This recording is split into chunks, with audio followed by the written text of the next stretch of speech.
Call to order the Stark County Commission for Tuesday, September 7th. It's 9 a.m. We'll do the pledge first. I pledge allegiance to the flag of the United States of America and to the republic for which it stands, one nation, under God, indivisible, with liberty and justice for all.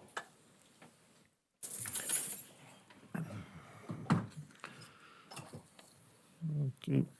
Next on the agenda is as far as the agenda, I guess, is do we need to ratify? Is there any changes for that? I guess I have one addition to it is I would add that the property we have over at Richardson, 122 Second Street North in Richardson, the deal with that. And then also we're removing park board. There's no park board meeting today. And Mr. Heiser, that speed reduction, he's not available today. So we'll take that off. Any other additions or deletions for the agenda? Mr. Chairman, out-of-state travel for the state's attorney's office, if we could, needs to be added.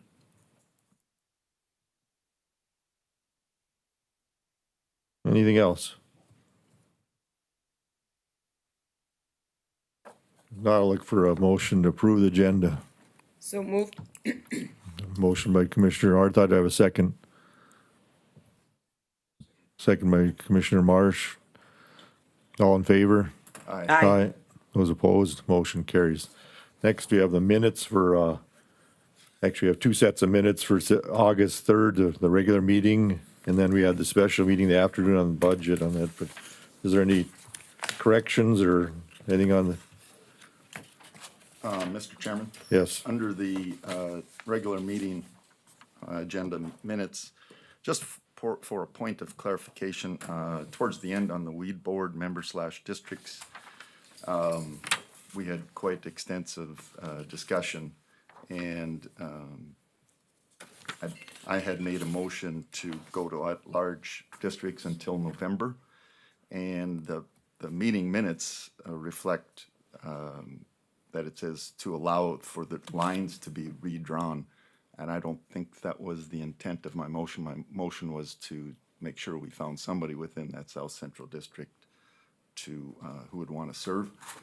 Again, I don't know if that's critical or not, but the way it reads kind of commits us to the redrawing of weed district lines, and I don't think that was our intent, so. I can re-listen to that part of the meeting. Okay. I do know that redrawing the lines was brought up, Yes, it was. and so maybe it just was stated a little bit different. Okay, no problem. Yep. Thank you. I think, Commissioner Messer, I think it was a and/or. Okay. Also on the second page, when we're talking about the fire ban, there's a misspelling there. It's a controlled burn instead of controlled burn.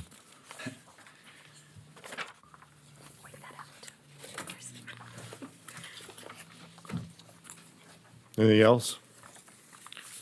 Not looking for a motion to approve our regular meeting minute notes on August 3rd. So moved. Have a second. Second. Okay, I have a second by Commissioner Arthod, motion by Commissioner Messer. Roll call vote. Commissioner Messer, Aye. Commissioner Arthod, Aye. Commissioner Marsh, Aye. Commissioner Zander. Chair votes aye, motion carries. Then we have the special meeting on the budget that afternoon. Is there any changes on that?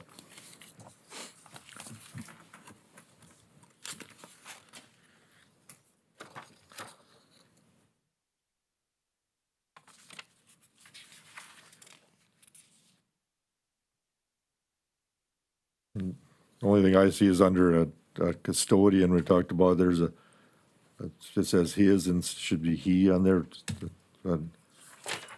Right midway through that paragraph.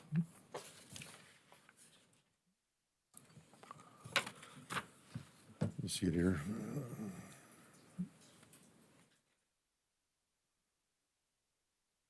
Oh, okay. Okay. Any other corrections on that? Now I look for a motion to approve those minutes from the special meeting on August 3rd. I'll make that motion. I'll second. Okay, a motion by Commissioner Marsh, second by Commissioner Messer. Roll call vote, Commissioner Marsh. Commissioner Messer. Aye. Commissioner Arthod. Aye. Commissioner Zander. And chair votes aye. Motion carries. Okay. Next, we'll go to accounts payable and the supplement on there. Is there any questions on any of that?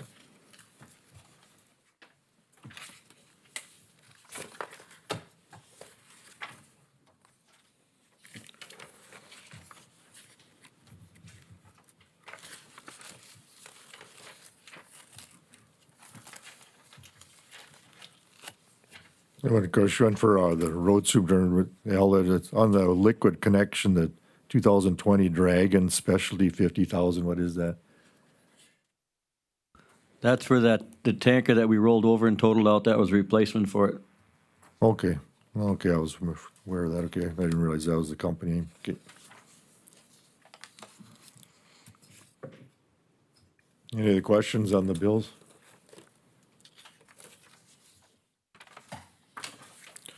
What is that, Dust Busters Enterprises on the top, the 6,000? That's for mag chloride. Okay.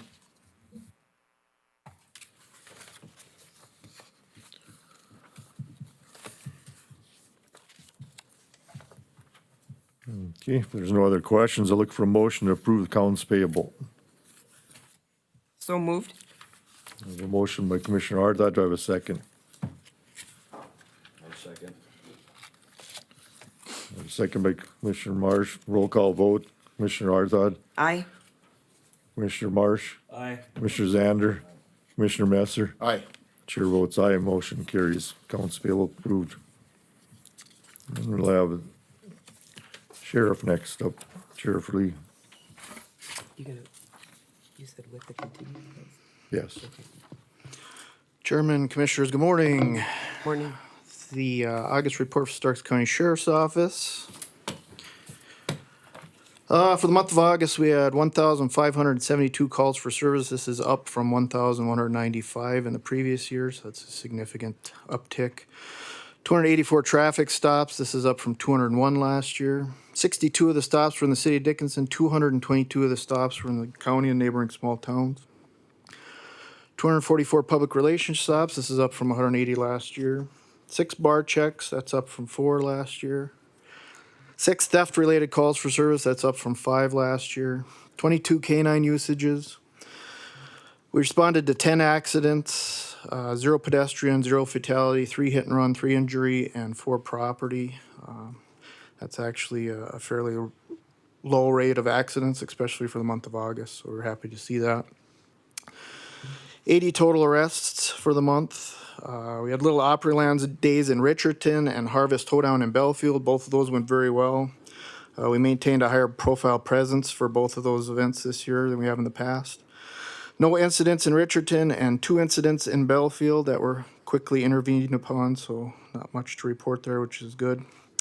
And the final thing, I need your approval to hire, I know we asked for last month, we're asking again this month, Deputy Harold Denninger, finally, after 2 years of working on it, has finally found a job out in Washington, so he's gonna head out back that way, so. Look for a motion that allow the sheriff to rehire for that position. So moved. Motion. I'll second. Second, motion. Okay. Roll call vote, Commissioner Messer. Aye. Commissioner Marsh. Aye. Commissioner Zander. Commissioner Arthod. Aye. Chair votes aye, motion carries. All right, thank you very much. Okay. you. Next, County Roads Superintendent Al Heiser.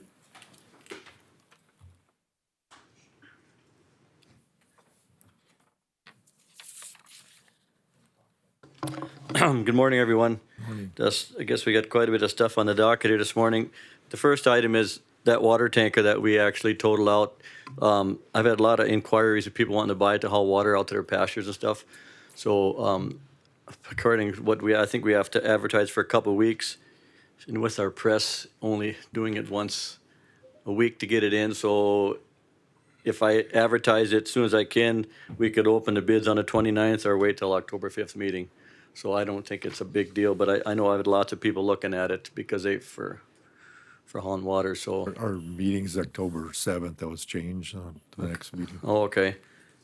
Well, anyway, so I guess, I don't know if we need to have a full commission meeting, maybe just one commissioner open the bids and let it go. It's not that big of a deal.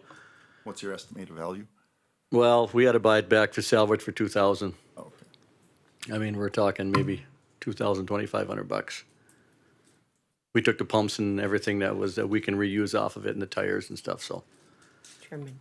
I think it'd be kind of nice to, just get rid of it. Do we have to wait for it to be in the paper? We can just it's online, so we just I advertise? don't know if it has to be officially published twice. I think the way I understood is it'd be advertised for 2 weeks, but then you could just do a sealed bid, and then just one commissioner would have to come in and we'd open the envelope. You wanna- Okay, we'll, Yes. In the past, we've given the road superintendent authority to do the bids that he gets and make a recommendation to his portfolio holder to accept that high bid. So, with that in mind, I would make the motion that once the advertising procedure is followed, that the road superintendent along have the authority to close the deal on it. I'll second that. Okay, a motion and a second, under discussion.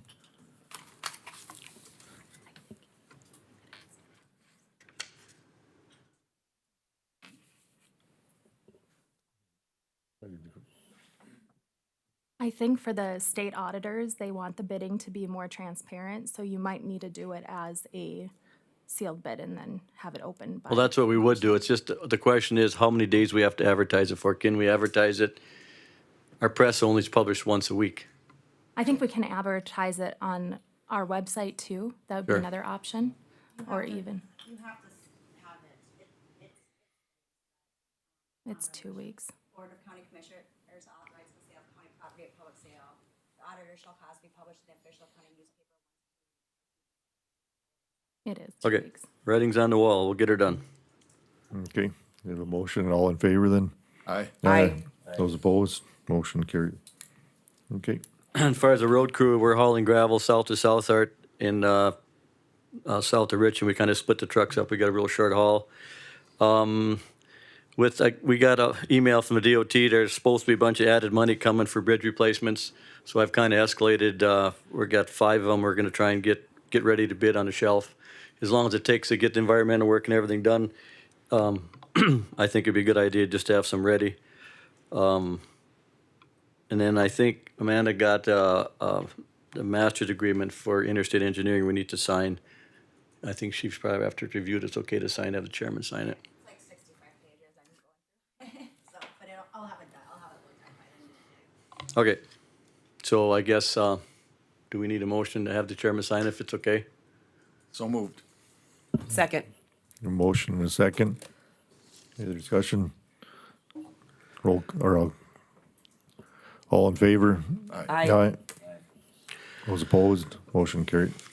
Okay, on the list here, we got this encroachment on the Palm Beach Road. I know some of you are probably aware of it. I think we've got some pictures to probably show, so we kind of understand what's going on. I know it's probably, Dean, been well over a year ago. I think this picture here probably started a dispute between the neighbors. And then he had built some walls that are way encroaching the county property by, I don't know, probably 10 feet. We've tried to resolve it peacefully, but it's come to the point now where I know Amanda has received calls.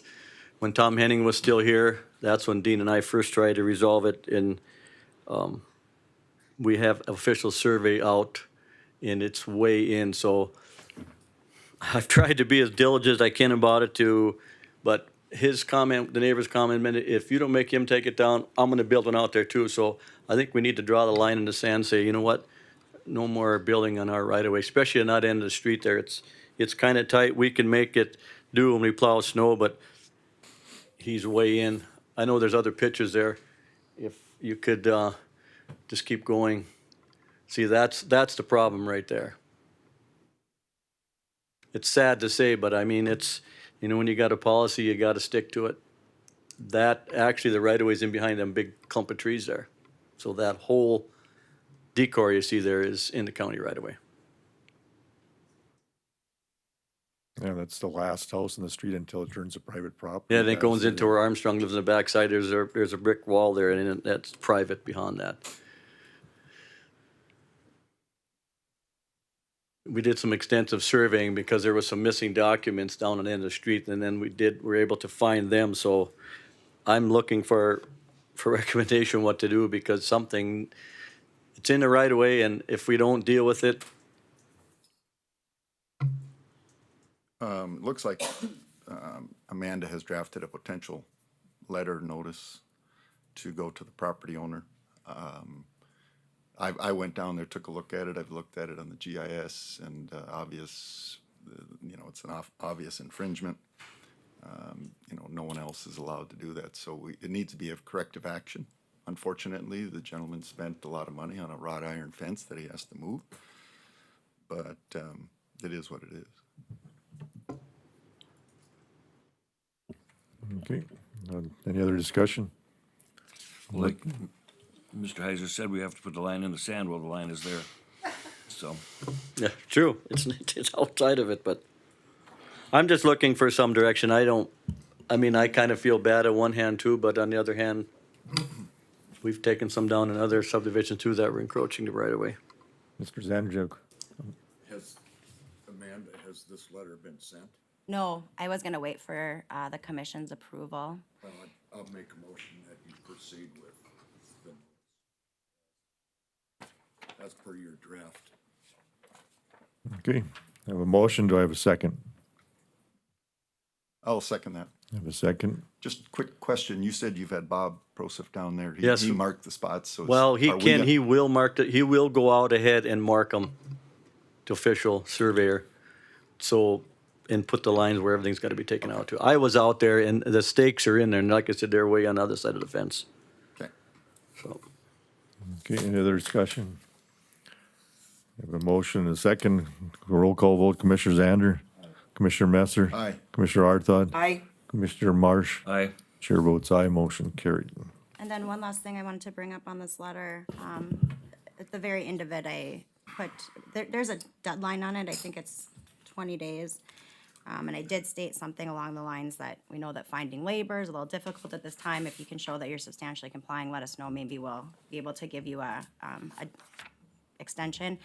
I guess I'm gonna ask that you appoint someone to be the contact person, maybe it just be Al, so that that individual that's dealing with this has someone specifically to talk to, so they're not calling different people and trying to get an answer that might be 5 different answers.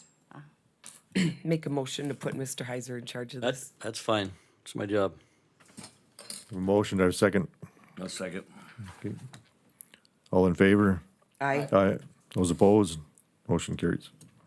Okay, next item is that Gladstone hot mix overlay and seal coat. We tabled at the last meeting, and my recommendation would be I think they were asking for like 200-some thousand. My recommendation is to pay that share and take it out of the special road and bridge account, because I think that'd be a proper place for it.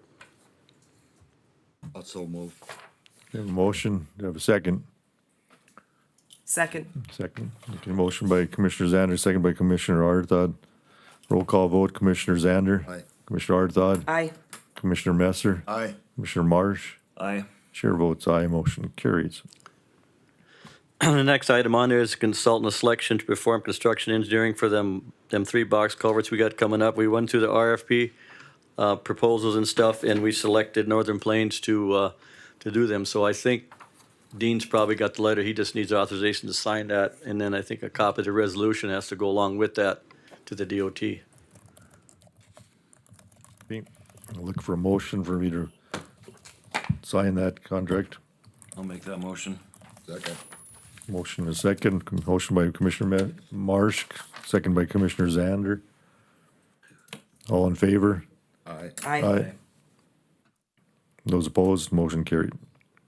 And then I guess this last one, he is not here today. This Grant Guion is concerned about the speed limit on 35th and 107. You know, we talked about it at the last couple meetings, but I think I'll wait until he comes here. You all know where the road is. I've had numerous complaints about people speeding. The speed limit is 45. It's designed for 45. He's concerned about coming over the hill, but I think we'll let him kind of come to speak his piece. Just No, I think now there's added traffic there because of the construction on the business loop. I think a lot of people are using that route to avoid it, so I'm sure that'll probably change after that. It construction's probably done. might slow down some, but it's still the issue of over the hill and people coming out. And I've had complaints on Fluffy Fields Road. People are rollerblading on there. They're going to get run over. It's a road for cars. There's not a bike path, so Because then wouldn't the paved be 45 and the country road be higher if we moved this down? well on the gravel roads, it's everything is 55 unless otherwise posted. Yep. Yep. And the speed limit, we do have it slowed down now by Fluffy Fields till we get to the top of the hill by the old Ryder Farmstead there. Yep. And then it goes back to 55. But I think some extra patrol out there would probably be a good idea. When do you think, Sheriff? Yes, we've been, just by, like you said, through avoiding the road construction, we've been going that way quite a bit. I know I do personally a lot. We're also gonna be purchasing I know we have several speed boards around the county, but this one's a little more mobile that we can attach to signs. So every time we get a complaint in the county, we can bounce this thing around and it captures all the speeds of the vehicles and whatnot to do reports, like the ones we have currently. we've got some of them too, so between the two of us, at least we can maybe post something for the next month. You know, I've we got a had lot the of- counters out there and average speed limit was 50. Well, of course, we had some that are higher and some are lower. Yep. But- Because I've got a lot of calls in support to leave it, so we'll just have to see what he says. That's why you 5-man board up here get to make that decision. Yep. Thank you. Thank you. Okay, next we go to Highland Engineering.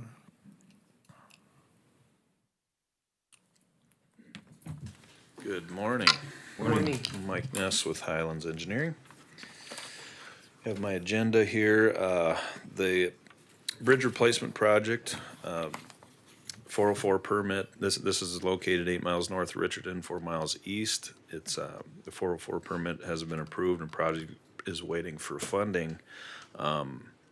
This was originally designed as a prefabricated bridge, prefabricated steel bridge, and the steel prices are going up pretty high, so we're gonna look into see when a box culvert, concrete box culvert will fit in that location, so. Various bridge placement projects, been working with Al and Todd on identifying a bridge replacement. We did find one 15 miles south, 8 miles east of Richardson. As Al alluded to, there's the DOT and Federal Highways expecting some additional legislation to pass for infrastructure.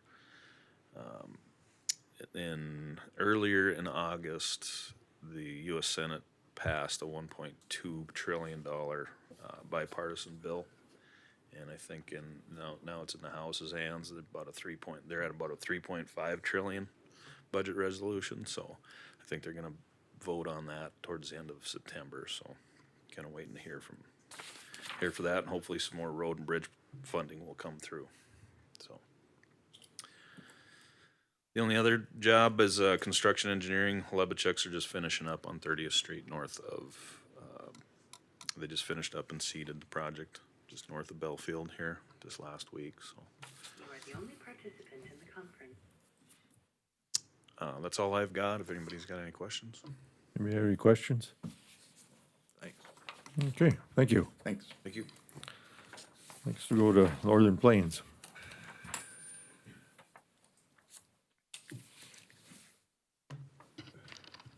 Morning. Morning. Few updates, starting with the construction projects.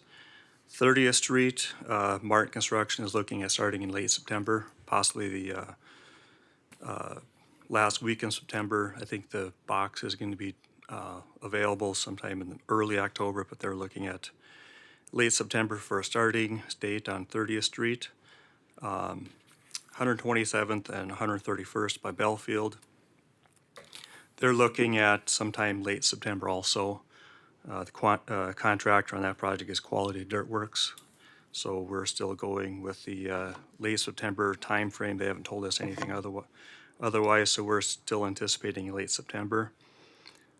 Some of our design projects, 83rd Avenue and 86th, bridge replacement south of Richardson. We've come to agreement with all landowners on the easement acquisition. So we have that scheduled for a November bid opening through the DOT with construction next year. So that one is wrapping up. Next on the list is also 127th and 131st. Two potential bridges south of Belfield.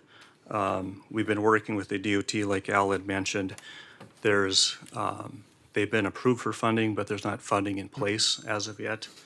So we're gonna start reaching out to landowners, start the environmental process in anticipation that the funding will be in place, and also in anticipation that it'll be complete next year for construction. So just got that project started the last couple of weeks, but we're hoping by 2022 we'll have those bridges replaced. And then last, kind of a miscellaneous thing, the next month is the Association of Counties Conference. We have a meeting scheduled for Tuesday the 5th at 6:45 Mountain Time with the DOT. I believe the conference is held at the Bismarck Event Center. I don't know the room yet as far as where the DOT will be meeting, but we will get you that information. But your meeting time, which I think is like a 20-minute meeting time with the DOT, is scheduled for the 5th at 6:45 our time. Any questions on that? I don't know if many commissioners are going to the conference or not, but it's nice to get at least a couple to meet with the DOT to review your federal aid program and funding opportunities. Any questions from the board? Okay, thank you. Okay, Thank you. Thanks. Thank you. Someone here from KLJ. Morning. Good morning, Commissioners. First things first, you'll notice I'm not Andrew Krebs. My name is James Kudrowski. I'm a colleague of Andrew's. He was unable to make it, but he shared a few notes and updates for two projects we're working on. So, starting with our box culvert project south of Taylor. Construction has been completed, and last week on Tuesday the 31st, we completed a final inspection with individuals from the county, the DOT, the contractor, and the landowner all present. The result of that inspection was everything looked good and it was accepted as is. And looking forward, we are going to be working on the project final, and we also sent Schwartz Construction a list of missing paperwork required for the closeout of the project. And secondly, our wetland mitigation monitoring project. A few notes he shared was there's not much that has changed since the last update provided at the last meeting. He wanted to share that KLJ will put together the wetland mitigation monitoring report and submit it to USACE. Also, the wetland mitigation monitoring is scheduled to continue next year. So that was all he had for this meeting. Any questions from the commissioners? Any questions? Not. Okay. Okay, thank you. Thank you. Thank you.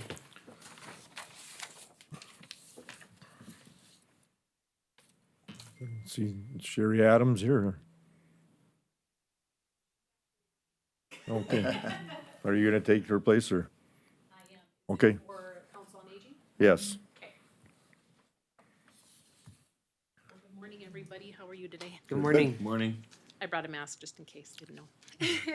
So I am Becky Russell. I'm the president for the Council on Aging here in Dickinson. And I know we are having a very light crew here today because many of them are working in our COVID response units, delivering meals, doing travel, because again, that group is looking at a lower amount of employees that are working for them as well. But I just wanted to let you guys know that I am proud of the Council on Aging for what they have done, especially in the last 18 months or so. What I mean by that is they've had to kind of reinvent things that they're doing for our grandparents, our parents, our aunts, our uncles, anybody who is shut in. So they have not closed their doors. They have actually reinvented it as to how they were going to get to everybody. So I just want you guys all to know here, I know there is monies that is put aside for the Council on Aging, and it is so, so appreciated. I think one thing in all the meetings that we've been in on, we really see that the group cares for the community, it cares for the surrounding areas, and they're doing everything that they possibly can to get rides, meals, COVID vaccines, testing, so that it is something that everybody can participate with and come in at a time that is specific for them. Morning, ladies. Morning. So I just want you guys to know this is more of a thank you. And again, I really truly appreciate the funds that come to this group. These are some of the ladies that I'm very, very proud of that has really taken to protect their own families, to protect the community, to still offer services for those that we know need it. So thank you so much. Any questions for us at all? Again, the Council on Aging is going to be elder care, and then also Stark County, Sherry Adams group. Why can't I think of it off the top of my head? But she's working COVID vaccine clinic and also testing this morning. Okay, thank you. And then we'll be finalizing our budget in the middle of the month here in September 15th, so. Okay, it is very appreciated. I think one of these meetings I would like to even bring just a little bit more data of what this group all does, because I don't think any of us really know what these ladies do. Okay, you want to introduce these three ladies here? You ladies want to come up and introduce yourselves? Hi, I'm Erin Humphrey. I'm the Assistant Director at Elder Care and Dickinson Public Transit. I also want to thank you all for your support, because we couldn't do our programs without you.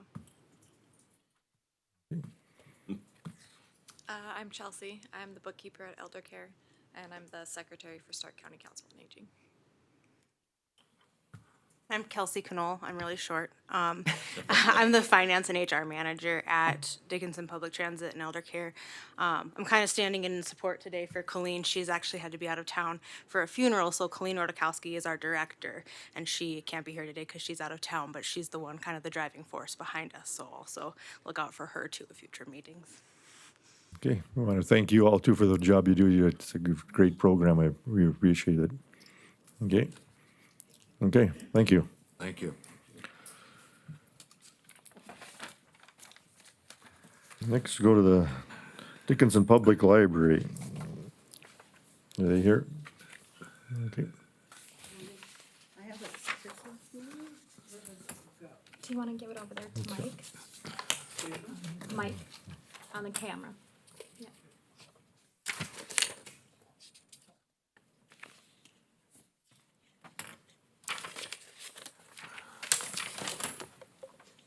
Kind of putting him on the spot to go. But good morning. I think you all know me, Rita Ennin. I'm the director of the Dickinson Area Public Library. Commissioners and chairman, thank you for giving me some time again today. I talked to you previously about our expansion project, and I'm bringing that forward again. It's going to be a little bit of the same information, sort of enhanced or with some things that I hope help to answer some questions for you. I also included with what went out in your packets, our annual reports. I am required by this entry code to provide that for you every year. So I hope that this is sort of covering that function as well. But so as we talk about the expansion, and you can see that the picture there is that's aspirational. It shows what the building might look like complete. And I think it's important, especially to note that it is our intention as we go forward to honor the historic aspect of that building in the entire outside, while we do some really forward thinking and modern things on the inside. Next slide, please. So I'll now flip through some of these pretty quickly, but as we were talking about and planning for the building expansion, we had some public forums and other things, and there are considerations that these are the things we took into account. One is a creation for a dedicated space for children's programming. Our children's programs are busy and being conducted in spaces that were not planned for that originally. I'll touch on it again later, but at the date of the last expansion yet, they still, programming was one story time a week. And of course, we do so much more than that now. And next, please. And this is just another picture of some of the kinds of things, STEAM programs particularly. We would love to do that in a space that was actually designed for messy, interactive, hands-on learning. Next slide. So other things that we would hope to do with this, we want to relocate the last of our adult collections from the children's area. That's maybe a little less concern than it was 5 years ago, but having no reason for stray adults to be down where the kids' things are is important to us. Community meeting spaces. When the last expansion was done, they had 2 small meeting rooms and the large community room. Those meeting rooms have both been repurposed as staff spaces at this point. We are using the community room almost entirely just for library programming. So we've kind of lost those spaces that the community often looks for in a library and would like to use. It is our intent that those would be reconfigurable type of spaces, so useful for all different kinds of things. And also that it would be such that we could lock the parts of the library where the collections are, and so be able to have more use of the facility in evening and weekend hours without having to staff the entire building. We're looking for staff space. I'll show you why in a few minutes, but we need that. Collection spaces, our collections continue to grow and they change. And some of the new formats of things that we put out take up considerably more space on a shelf than just one book. We've started using our green space for programming. We'd like to do even more of that. We did look at parking. And of course, if we do expand out as we intend, Twice Sold Tales will need relocation. And that's the Friends of the Library bookstore. And they'd love to have a coffee bar in the library. Let's see if that happens. But that is one of the aspirational things that has been thought and talked about. Next slide, please. So phase 1 and the architect plans I sent out to you have a look at what phasing might look like. So phase 1 would include the tiered auditorium. I have 2 pictures there that are programs we've already done and we're done in the community room. And I have 2 that are aspirational. So you see the kinds of things that we would like to increase ability to do, and this auditorium would help. So we've got the Japanese drummers when they were there. Over there on the left, we had 120 people crammed in that room, which was pushing the limit a little bit. But wouldn't it be wonderful to have a tiered place so that everyone could actually see and interact? We have a summer reading program performer over on the other side of the slide. And then the ones at the bottom, as I said, they're aspirational. One is showing the Missoula Children's Theater. We'd love to have a space where things like that could take place. The other is an author talk in that kind of a space. Next slide. Then we talk about the maker places, and I've got something a little bit more about that on a later slide, but these are 2 rooms that are intended to be one more programmed for adults and one more for children, but it can be opened up to be one large space if that's needed for a community event or something like that. The pictures over there on the right side are maker places in other libraries. So showing an adult one that has a 3D printer, something that we're looking at a grant for right now, and one with children there doing some STEAM programming. Next slide.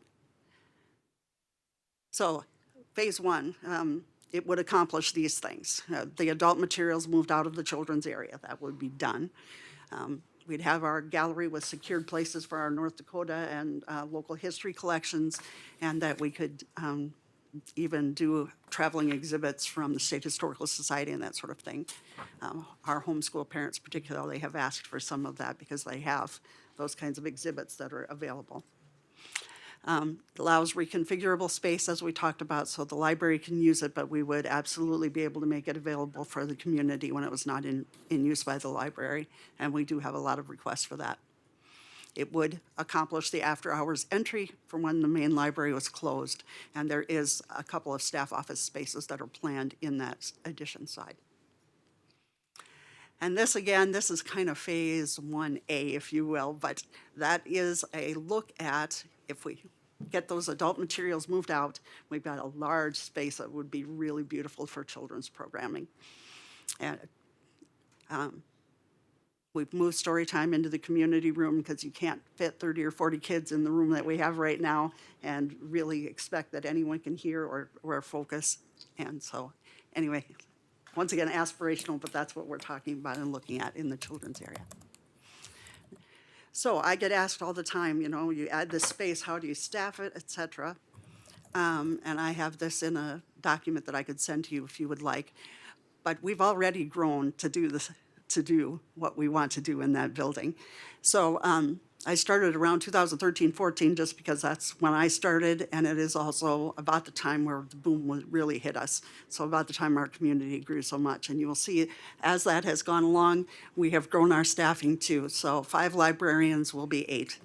And we did not have any library associates. These are some mid-level positions that we can we're taking one that we'll be hiring this fall. It was a half-time librarian position. For a very modest increase, we could repurpose that as a full-time library associate, hire somebody with benefits that can support our programs in that intermediate way. I really do see as our staff, if it continues to grow, and as it continues to grow, that those mid-level positions is more what we'll be looking for. And we'll continue to have the library assistants, that's the part-time people that do our shelving, that greet you at the desk and all of those kinds of things. We have one custodian. Certainly, once we add on to this building, we will need to be looking for a second custodian. Next slide. Same thing, the things that got us talking about the need for an expansion. This is what our program attendance has done over time. I said earlier, I'll say again, when the last expansion was done, they were still doing 1 story time a week. We've got 10, 15 things every single week going on. Our programming staff has planned for something almost every Saturday for adults this fall, just trying to respond to the community's request that things should happen outside of your normal office working hours at least. 2020, and as you would have seen in my annual report, was of course a completely anomalous year. So that in-person attendance was February and the first couple weeks of March. And the rest of it, my staff worked really hard on creating virtual programs. And especially for the story times, they also made make and take kits so people could come in and pick up and have at home the kinds of things that we do in activities with story time. We resumed pretty normal programming in June of this year.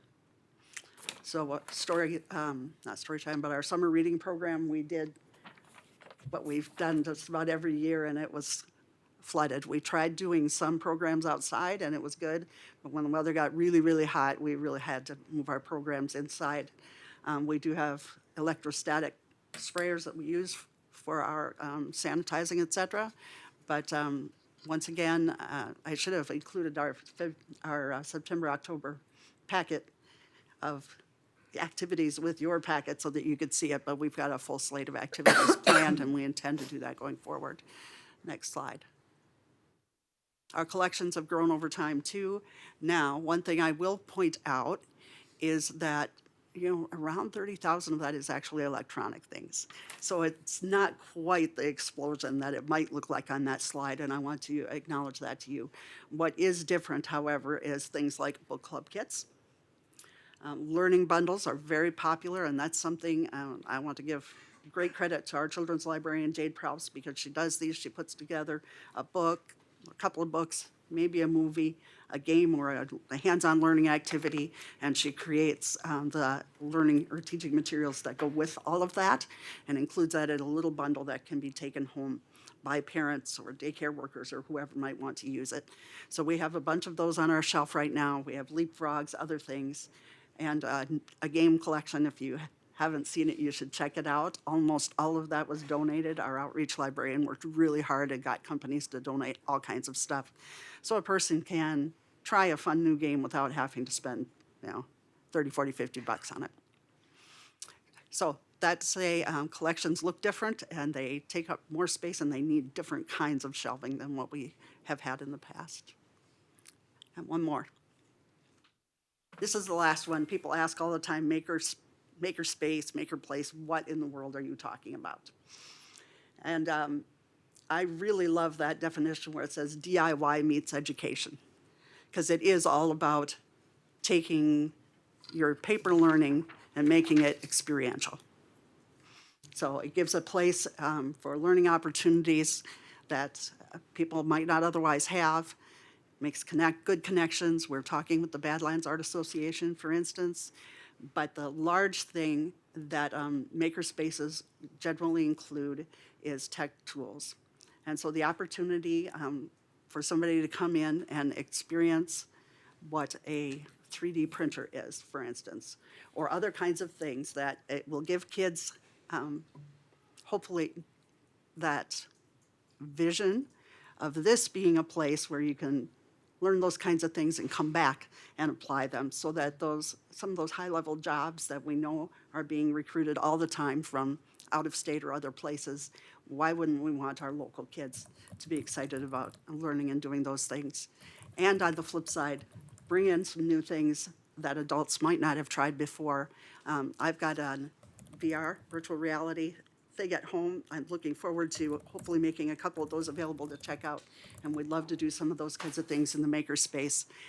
It gives lots of people an opportunity to learn about some kind of futuristic sort of things without everybody having to lay out all of the expense. Very typical to what a library has always done with their collections. You make things available for multiple people to use. So my ask of you, actually, and I think you know this, the City of Dickinson has committed $3 million to the expansion project. I know it's a big ask, but I'm going to ask you to match that if you can, and if you cannot, whatever, we'll of course be grateful for your support in any fashion.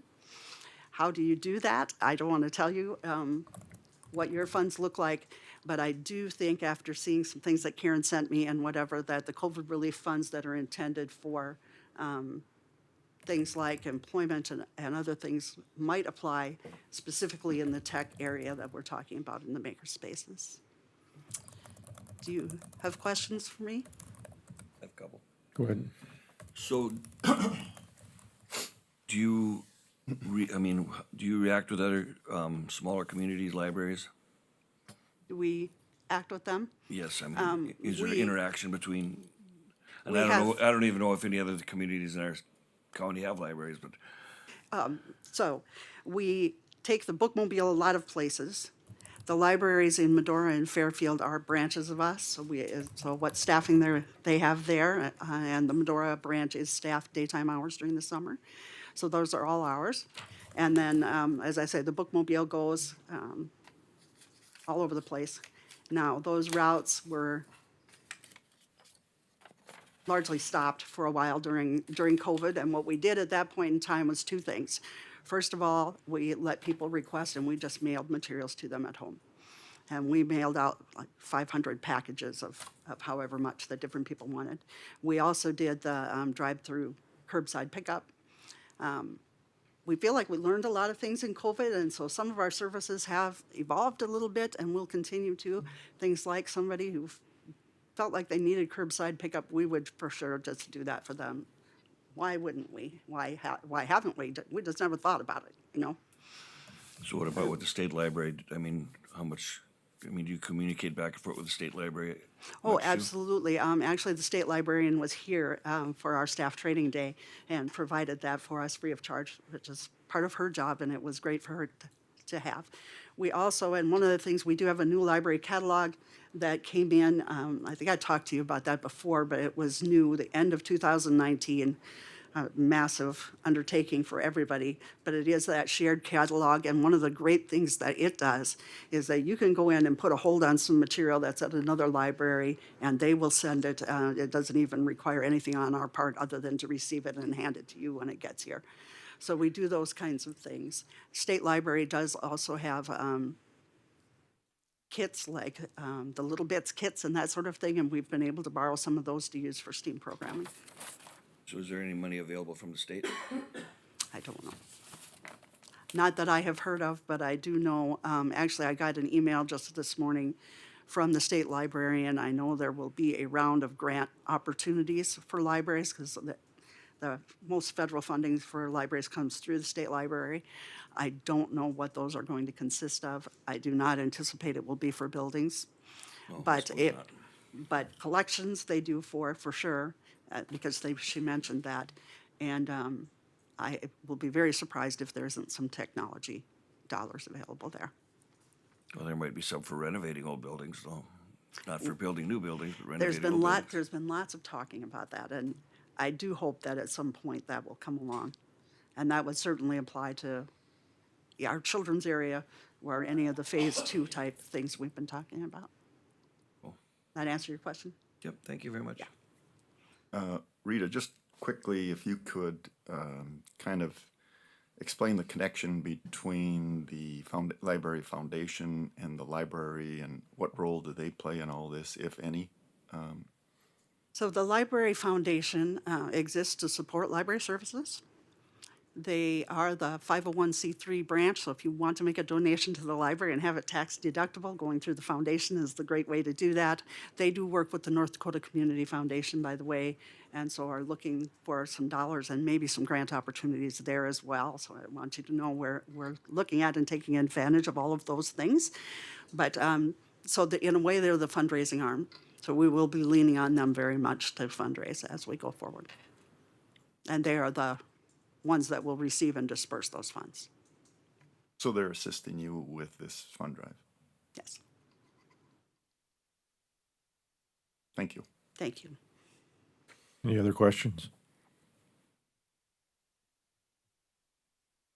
Okay. And we'll be working on our final budget on September 15th, so we'll take that into account, I guess, there, and go from there if there's not anything else. Okay. Board, you have something? I'm just curious, what is, maybe you touched on it and I missed it, but what is your overall estimated budget for this project, dollar-wise? So it will be hard to know till it goes to bid, which we have not done because we're not ready. But we did have both Roars and J.E. Dunn give estimates. They were wildly varying. So for anything between 10 million and 15 million, and that's for the entire project, phase 1 and phase 2.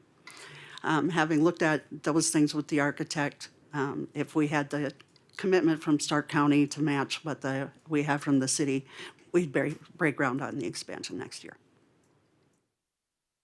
And just one more, other than the city and county, Stark County, where you're looking for contributions, what other entities in the region are you also seeking from other counties and so forth? We will go to our other counties. I do know they're more concerned about the bookmobile than they are about this expansion, but we're working on that too, and hopefully within 1 to 2 years, we should be ordering our new bookmobile as well. We're real close, actually, on the funding for that. We will go and make the ask and see what they say. We do provide service to them. And it is our intention, or it's been mentioned by foundation members, that even though they're not technically one of our member counties, we should certainly go to Dunn County. A fair number of their people certainly use our library. And then outside of that, we will be doing, we're in the process of creating something that would allow some naming opportunities and other things so that we can go to businesses and corporations and maybe even a couple of the oil companies that we actually get revenues from because they have wells on its mineral rights that are owned by the Library Foundation. So we're looking at all of those things. And Billings County, I know a lot of their kids too. Would you go to Billings too? Other than Den- Absolutely, Okay. we'll talk to them about it. Okay. Again, just from what I know from conversations already had, I'm trying not to build myself up in expectations there because they do have their own two little libraries that we staff, and they are very concerned about the bookmobile. So you have one bookmobile, then you're gonna have two, is that what the plan is, or what? We have one that is overdue for replacement. I have talked some with Linda Carlson at the city, and if there was the right opportunity, another smaller vehicle that we would use for nursing homes and other things like that in the more local area, we would love to do that. One of our things, I think I sent out our strategic plan. Where the library board is working through an assessment of how we've progressed on that. We're about halfway through. So the things you saw in blue are the things we've noted that we've done for the strategic plan. The last two goals that are empty, it's because we haven't visited those yet, but we will in the next couple of months. But you will see that some of the things that we certainly aspire to is to look at things like homebound delivery and other things. And a second vehicle, if we had it, would do that. That's very much in the dream stage at this point, but we've talked and thought about it. Chairman, may I? Yes, go ahead. Rita, I've noticed you guys are the bookmobile at the schools in the county, Southart, Belfield, Richardton. Yep. Can you just kind of expound on your involvement with those libraries at all? The only one that we have really involvement with is Richardson Taylor. And there specifically, we work with the school principal and such. Before school even starts, they send out forms so that every kid can get their library card and have it ready to go. And we put a lot of materials through that school. And then, yes, we do stop in South Hart, we stop in Belfield, we stop in all those little towns, but we do not have a specific working arrangement with those libraries. It's something we should look into. No. But that's probably where I was coming from before too, is I didn't mention the schools, but I mentioned the smaller communities, so. Right. Any other questions? Okay, thanks for your Thank you very information, much. and we'll be looking at that in our budget time, okay? Thank you. Thanks. Next up, we have Southwest Area Rifle and Pistol Club. Good morning, everyone. My name is Jerry Obergewich. I'm representative Slope Area Rifle and Pistol Club. One of our members had requested the time slot today, Dr. Mike Heinrich. He can't make it here today, so myself and a couple other club members are here on his behalf. So we just wanted to open a dialogue and possibly plant a seed about the possibility of the county getting involved in building an indoor shooting range. We don't have the resources to do it ourselves. We have a wonderful facility in Dunn County.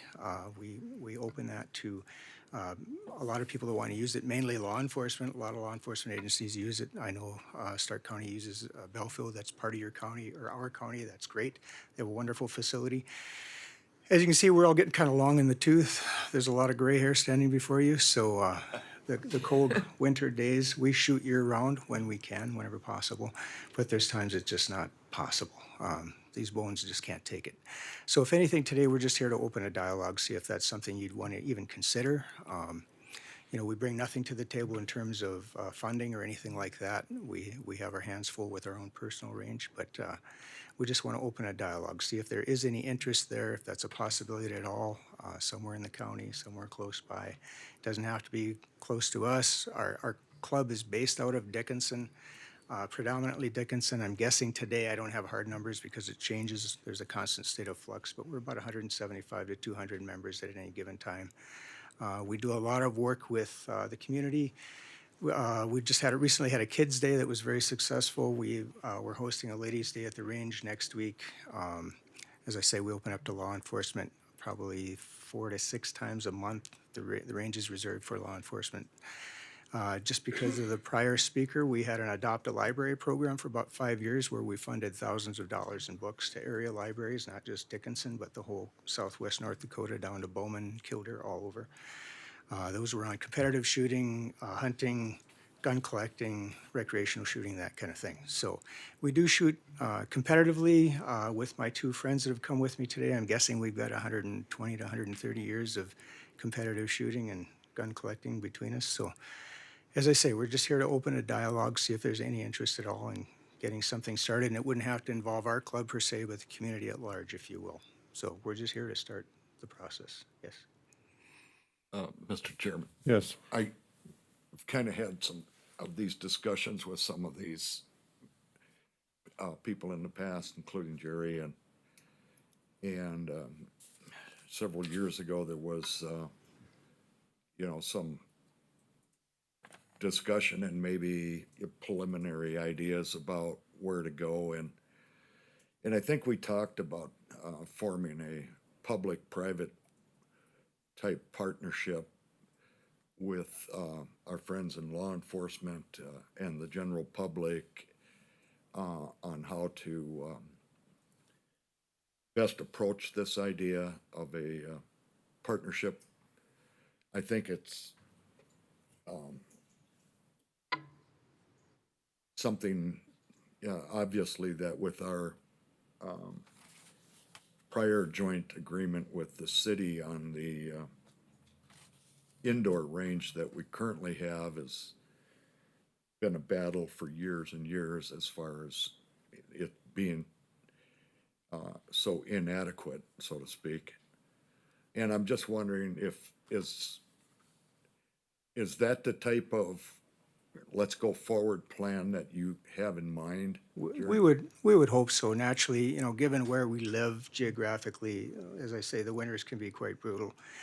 We shoot 2 matches a month. We do a fun shoot the first Saturday of the month, and then we do a USPSA match every 3rd Saturday of the month. That's more structured, United States Practical Shooting Association. So we pay sanction fees to them and stuff, and we welcome shooters from Bismarck, Minot, Williston. They come from Baker, not every month, but fairly often. Well, in the winter months, it would perhaps afford us a place to hold those things when we can't do the outdoor one. Things that we can bring to the table are expertise on firing range safety. I'm a certified range safety officer. We have others. I'm NRA certified. We have others that are USPSA certified. We've shot in indoor ranges before. I was actually president of the club at the time when the city no longer allowed us to use the indoor range. They had other plans for it when there was a range in the Armory. So, like I say, I've been a member of Slope Area Rifle, I think, since 1978. So I was 4 years old when I joined. Well, I guess what I would propose is that there, we form some kind of a relationship between the public and private parties interested, and just do some brainstorming on, who would all be interested and to what extent, where would the, location, what about building, that type of stuff. And so I'm asking, do we need to put that committee together, and who would run that committee? I think from my perspective, your group is initiating the discussion, and I think it's time to take a step forward on the plans. We would certainly appreciate if you did. And Lisa's not here right now, but part of the plan for the fairgrounds was to incorporate a shooting range. I mean, there's an individual that's been working to build a private one, and we didn't really want to step on toes, but I mean, sure, it's probably something that should be done. I don't know, something that I always thought about too was to incorporate a shooting range with an archery range with commons area in the middle for meetings and Sure. bathrooms or whatever else you need. And That's a great idea. We've seen common- other communities do that. I shot at a range in Brookings, South Dakota that has exactly that type of common facility. parking and, so maintenance And is what- split and. Other things that are helpful there too are, now you have a place to hold maybe hunter ed meetings, concealed weapons classes. Like I say, we're doing a ladies firearm safety class next week where we'll do 2 nights of classroom and a day at the range on that Saturday. Is it full? We did it, I don't know. I'm not in charge, I'm just the guy teaching this stuff, Bernie. I'm not in charge of collecting names, but I can find out for you. But over the years, we've seen need for those, and sometimes it's hard finding a facility that's friendly to us to allow us to come in with guns and show ladies I guess, or children how to do I those mean, things. I So, think that's something that we should look into and move forward on, and if there's gonna be a committee, I'd probably like to be on it.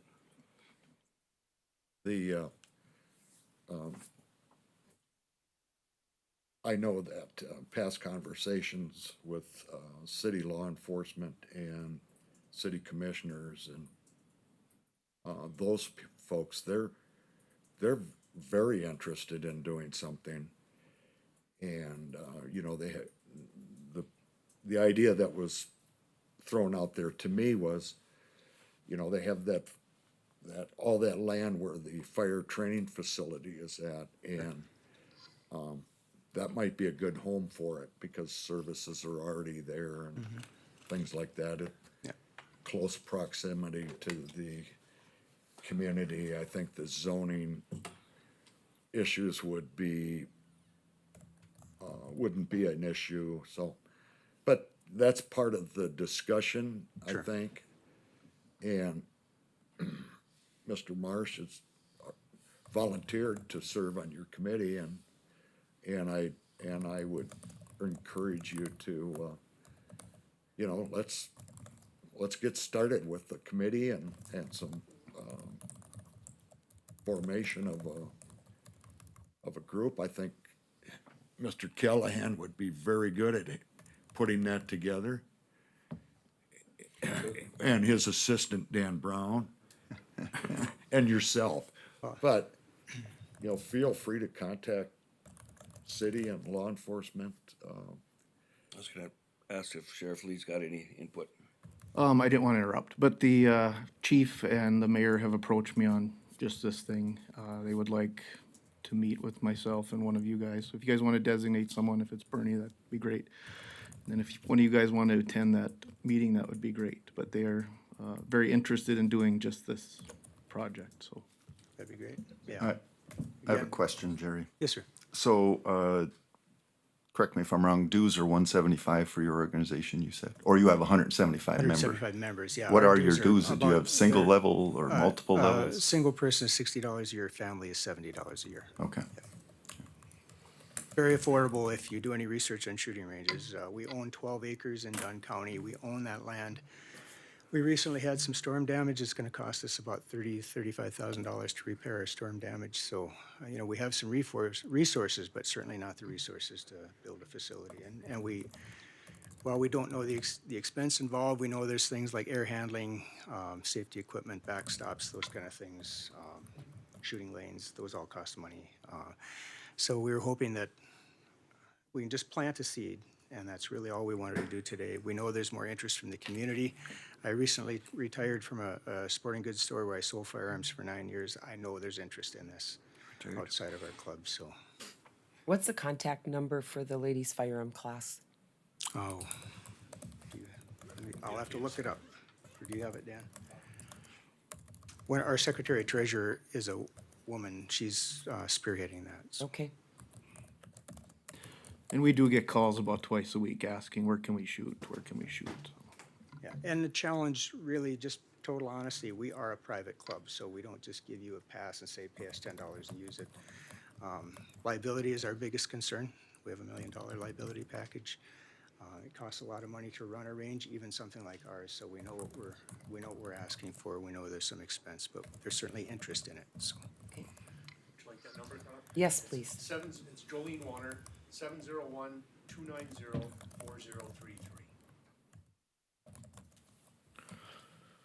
Thank you. I think probably a starting point is with this, if the city wants to meet, and if they get involved in that, for the meeting and that, and then go from there for, then probably form a committee with the city, don't you think, or? I mean, I'd volunteer to go to that meeting too, if that's all right with everybody else. Would you like us to make some phone calls and get back to you, Yeah, Bernie? that'd be great. Okay, we can do that. Okay. Yep, you can Anything contact with Commissioner Marsh and the sheriff, yeah. Will do. Okay. All right. Well, thank you very much for seeing us and listening to our Thank you. requests. Thank you. Thanks.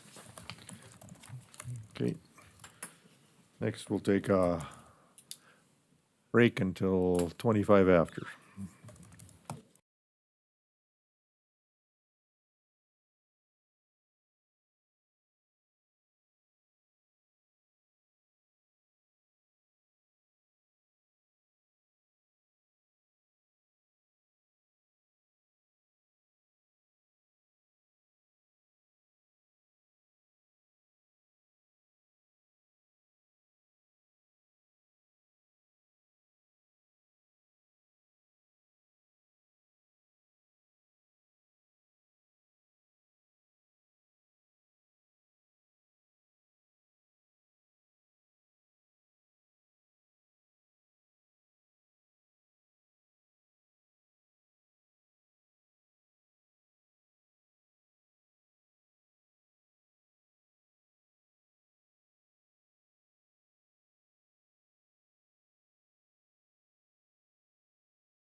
Good morning, Chairman Franchuk, Commissioners, and staff. My name is Sarah Trustum. I'm with Dickinson Public Schools, and at the last meeting I said we were excited to share that CTE Director Aaron Anderson had been hired, and today I'm here to introduce him and allow him an opportunity to share what he's been working on. Thank you. Sounds great. Thank you, Sarah. Chairman, Commissioners, thank you for allowing us to be here today and give you an update. As Sarah said, my name's Aaron Anderson. I've been hired as the Director of the Southwest Area Career and Technical Education Academy. It's kind of a mouthful, but it's exciting. I'm on week 3 now of the job and enjoying it so far and excited about the opportunities that this is going to bring to the students of Southwest North Dakota, as well as workforce development and everyone for continuing education and training and certifications. Right now, we're still working on getting our joint powers agreement enforced to actually establish the entity officially with the Attorney General's office. We ran into a few hiccups working with some private schools, Trinity Catholic as well as Rough Rider Area Career Tech Ed. Century Code doesn't necessarily allow us to put them on that joint powers. We're going to work through that and get through that, but those are definitely partners. Dickinson State University, all those entities are definitely going to be partners in this project as we continue to work forward, but got to get through the legal aspects of that. The other thing that's really timely right now is October 1st is our deadline for the first grant round of the Coronavirus North Dakota CTE Academy or Area Center Establishment Grant. And that was the $70 million that was allocated by the North Dakota legislature to fund the expansion and creation of area career tech centers across the state.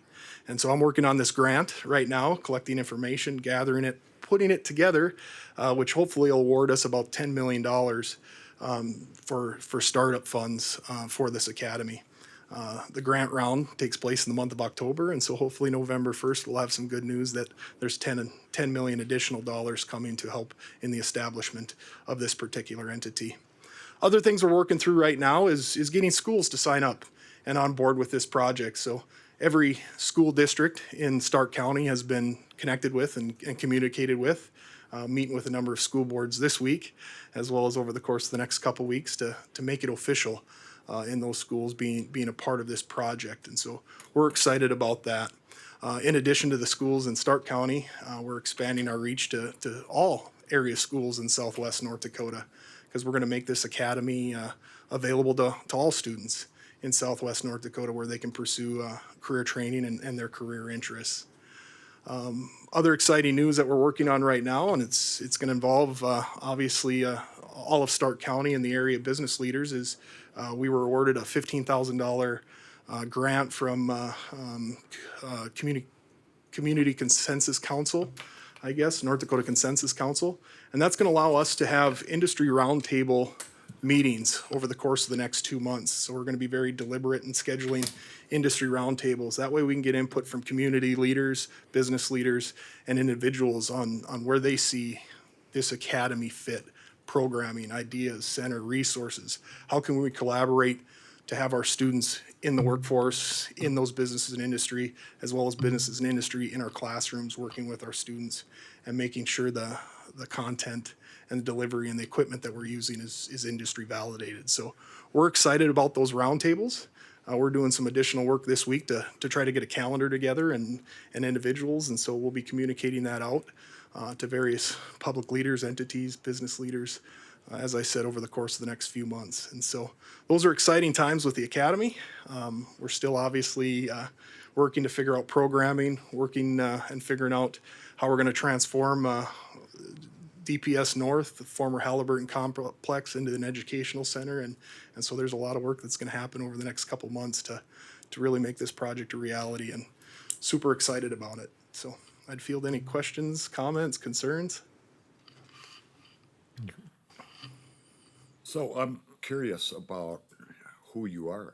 Oh, what is your professional background? Yeah, what's my background? Yep. And your education background. And Absolutely. Tell me a little about your personal life, or if you can. Absolutely, I'm happy to. Thank you, Commissioner Zander. My name's Aaron Anderson. Grew up in Rugby, North Dakota. So I tell people I'm a product of small town. From there, I attended North Dakota State University and got a degree in agricultural education. And so I'm an Aggie. I tell people I'm an ag guy. And from there, I took some time. I was an agronomy manager, worked for an elevator group down in southeast North Dakota, but the draw of the classroom brought me back. And so then I was a high school ag teacher in Turtle Lake, North Dakota, Turtle Lake Mercer Public Schools for 5 years. And from there, I transitioned down to the North Dakota Department of Career and Technical Education in Bismarck. And so for the past 12 years, I've served as the state supervisor of agricultural education, and that job has allowed me to work with every school, entity, career and technical center in North Dakota, a number in the region and across the country. And so that 12 years, that experience I think will prove valuable in making this project a reality, just because I can steal the good things from all those entities and we can put them together in one. And so super excited about that. Master's degree from University of North Dakota in educational leadership. And so kind of have a diverse background and experience that'll hopefully prove valuable for this.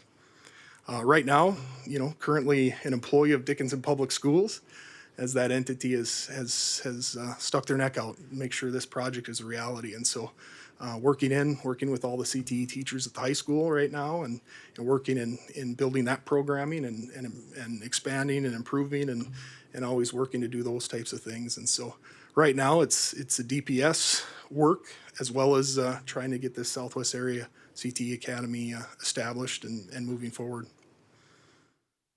Well, welcome to God's country. That's what I tell everyone. I'm in God's country on God's time, and it's been great. Dickinson, I'm super excited, and this opportunity brought me here. And it wasn't just the opportunity to build the academy, but it's the people that have been involved, the task force, the work, the support that's out there. Hearing the support of the commission in this project, hearing the support of the community, hearing the support of the region, business and industry. That's why I'm here. It's not just the project, but it's knowing that there's the support out there to make this a reality. And so it's a special thing. And the one thing, I'm kind of a broken record. The one thing I always say is we're building this to keep our kids here. We're building it so our students can get training, certification, post-secondary training to stay here in Southwest North Dakota and impact, our businesses and industries and our lives. And so let's not send them east for school. Let's keep them right here and do some good things. Any other questions? Thank you. Thank you. Okay. Welcome. Yeah, thank you. Yeah, just the last note, I guess, the one thing as we move forward with this grant is just a letter of support. And I know Ms. Richard has the information with that, but we'll look for a letter of support from Stark County in helping us secure that $10 million grant. So appreciate your time. Have a wonderful Okay, day. thank you. Welcome to Stark County. Thank you. Next, you have the report appointment. You have that? There was actually a member of the report that has resigned, correct, and wants to retire. Yes, our current REAP board member has decided to retire. He has been on there for many years, and we thank him for his time and effort that he has put in. The REAP board is for Rural Economic Area Partnership, and they go through different things and make recommendations, basically to the, excuse me. Gosh, I just completely blanked that out. Senior moment. To the board that they answer to for funding, and then they decide. His biggest contribution, I think, to the REAP board was to go through their financials and recommended that we pick somebody that has some sort of banking and financing background to take his place. And we did receive 2 applicants for that position. Tom Wyckoff from American Bank Center and Rebecca Vogel also from American Bank Center. And I just need the board, I sent their applications to the commission, and I just need them to decide who they would like to appoint to that REAP board position. Okay, if you've overlooked the applications, I guess I'd look for a motion to which person do we want to appoint to replace the board member that's retiring from the REAP board. When is the opening on the board opening up, or is it vacant right now? He told me that he would like to retire. He was actually supposed to renew in June. His last name is Weisenberger. And So we opened it up for 2 weeks for applicants. Okay. Yep. Would it be possible that we table till next month so we can go through these applications and look at them and I don't think, I didn't personally have enough time to really look through them.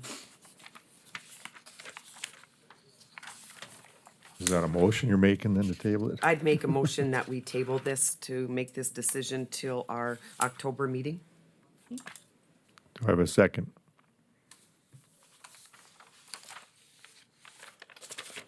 I'll second that.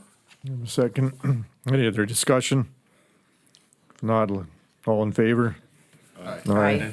Those opposed, motion carries, tabled. Okay. Next we'll go into planning and zoning. Mr. Josephson. The first application, I guess, would we have to deal with rezoning for, was it Trent Landis and Mason Eberts? That's correct. Good morning, Commissioner Steve Josephson, County Planner. Last Thursday, the County Commission held a public hearing for RZ 0421. That was Trent Landis and Mason Eberts. They were requesting a rezoning on a piece of property from agriculture to rural residential on a 5-acre piece in Section 27, Township 140, Range 95. Both staff and the Planning and Zoning Commission recommended approval, and I'm here to answer any questions. Basically, they want to take the 5 acres over there, and they got a loan from the bank. They do have an agricultural business, and they just want to put up an agricultural building related to their business on that property. Is there any questions? Mr. Josephson, can you repeat what is the range was, what was it, 95 or 97? 97, I'm sorry, 97. Any other questions? I know zoning approved this, I was there, and so are they gonna run their business out of this? No, Oh, this okay. is just a building to store stuff Okay. related to agriculture. Because then they should, okay, sounds good, that's all I have. Okay, if there's no other questions, look for a motion to approve. I'll make a motion that we approve the RZ 0221 for Trent Landis and Mason Eberts that requested the rezoning for agriculture to rural residential on the partial located northeast quarter of Section 27, Township 140, Range 97, containing 5 acres. Have a motion to have a second. I'll second that. Have a second. Second by Commissioner Marsh. Any discussion? Roll call vote. Commissioner Arthod. Aye. Commissioner Marsh. Aye. Commissioner Zander. Aye. Commissioner Messer. Aye. Chair votes aye. Motion carries. Okay. That's it. The other, The did other- you announce the other applicants had No, withdrawn? the other, if it was a public hearing, was for RZ 03-20 for Dakota Prairie Refineries LLC. It was requesting rezoning from agriculture to industrial on a parcel located in the north one half of the southeast quarter of Section 15, Township 139, Range 97, containing approximately 39.10 acres. The board recommended denial on this, and since then, the applicant has withdrawn its request. And the Any withdrawal question? occurred last week. Yes. After the meeting, or the planning and zoning meeting, they withdrew their request. Any questions on that, or? Is this the agenda item 3 we're talking about? Yes, it was. Number 3 it was, yes, on our agenda. And I may have misunderstood you, Chairman. It says, did you say the P and Z recommended denial? That's correct. And that's who it was drawn after that. Well, on here it says recommends approval, but That was a staff recommendation. The Planning and Oh, Zoning staff, okay. Commission, the Planning and Zoning Commission had a different recommendation. But as I said, since that hearing, they have withdrawn their request. Great, all right. Okay, any other questions? Not, then we'll move on to the next. Get a motion, Commissioner Arthon. That was approved at the planning and zoning. There was another motion approved, and You can go ahead with that. There was a motion approved because of the committee that was approved by the Planning and Zoning Board. They would have liked more time to present this was the one they wanted more time to present a development moratorium on wind turbines or wind energy generation projects while the committee studies safety, emissions, setbacks, and other CUP guidelines as it reflects to wind energy generation for 9 months or opt to expand. There was also an amendment to the motion for investigating how it grew in size, what's being produced, with that, the fact that we can't make a decision for the lack of information, and there was a concern for safety on the EMS management standpoint with public health, EPA, and emissions. I don't think that had to do with the moratorium. No. It was not part of that motion. Because they're two separate issues, and what you're talking about wouldn't even deal with the moratorium. That's when Ms. Kuntz made her amendment, was during that. I thought that was during the approval of or the request to change from agricultural to industrial. Because that moratorium going forward won't have anything to do with what Ms. Kuntz is requesting. Those are two separate issues. She's talking about the Marathon project. The moratorium going forward is just wind energy, and it was very specific that wouldn't include the Marathon project. That has to go through the conditional use permit application as is. She wrote it as part of the moratorium, amended it, but that's okay.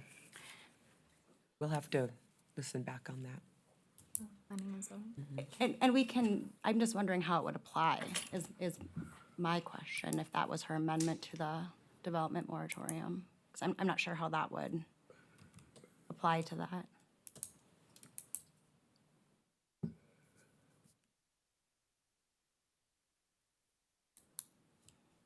We'll have to listen back. Because that was added on to have an investigation on all of that while we had the 9-month expansion to look into the setbacks.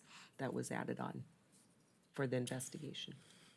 Maybe I'm confused. I thought that Ms. Kuntz had asked for that with the condition, or not the conditional use permit, I'm sorry, the rezoning request moving forward from the agriculture to industrial. Before there was any even talk about rezoning, I thought, my understanding was that she would have wanted those things done. And then the request wasn't approved. And maybe I'm confusing that, but that would make the most sense, because the development moratorium going forward wouldn't address that would be specific to the Marathon project. I agree with.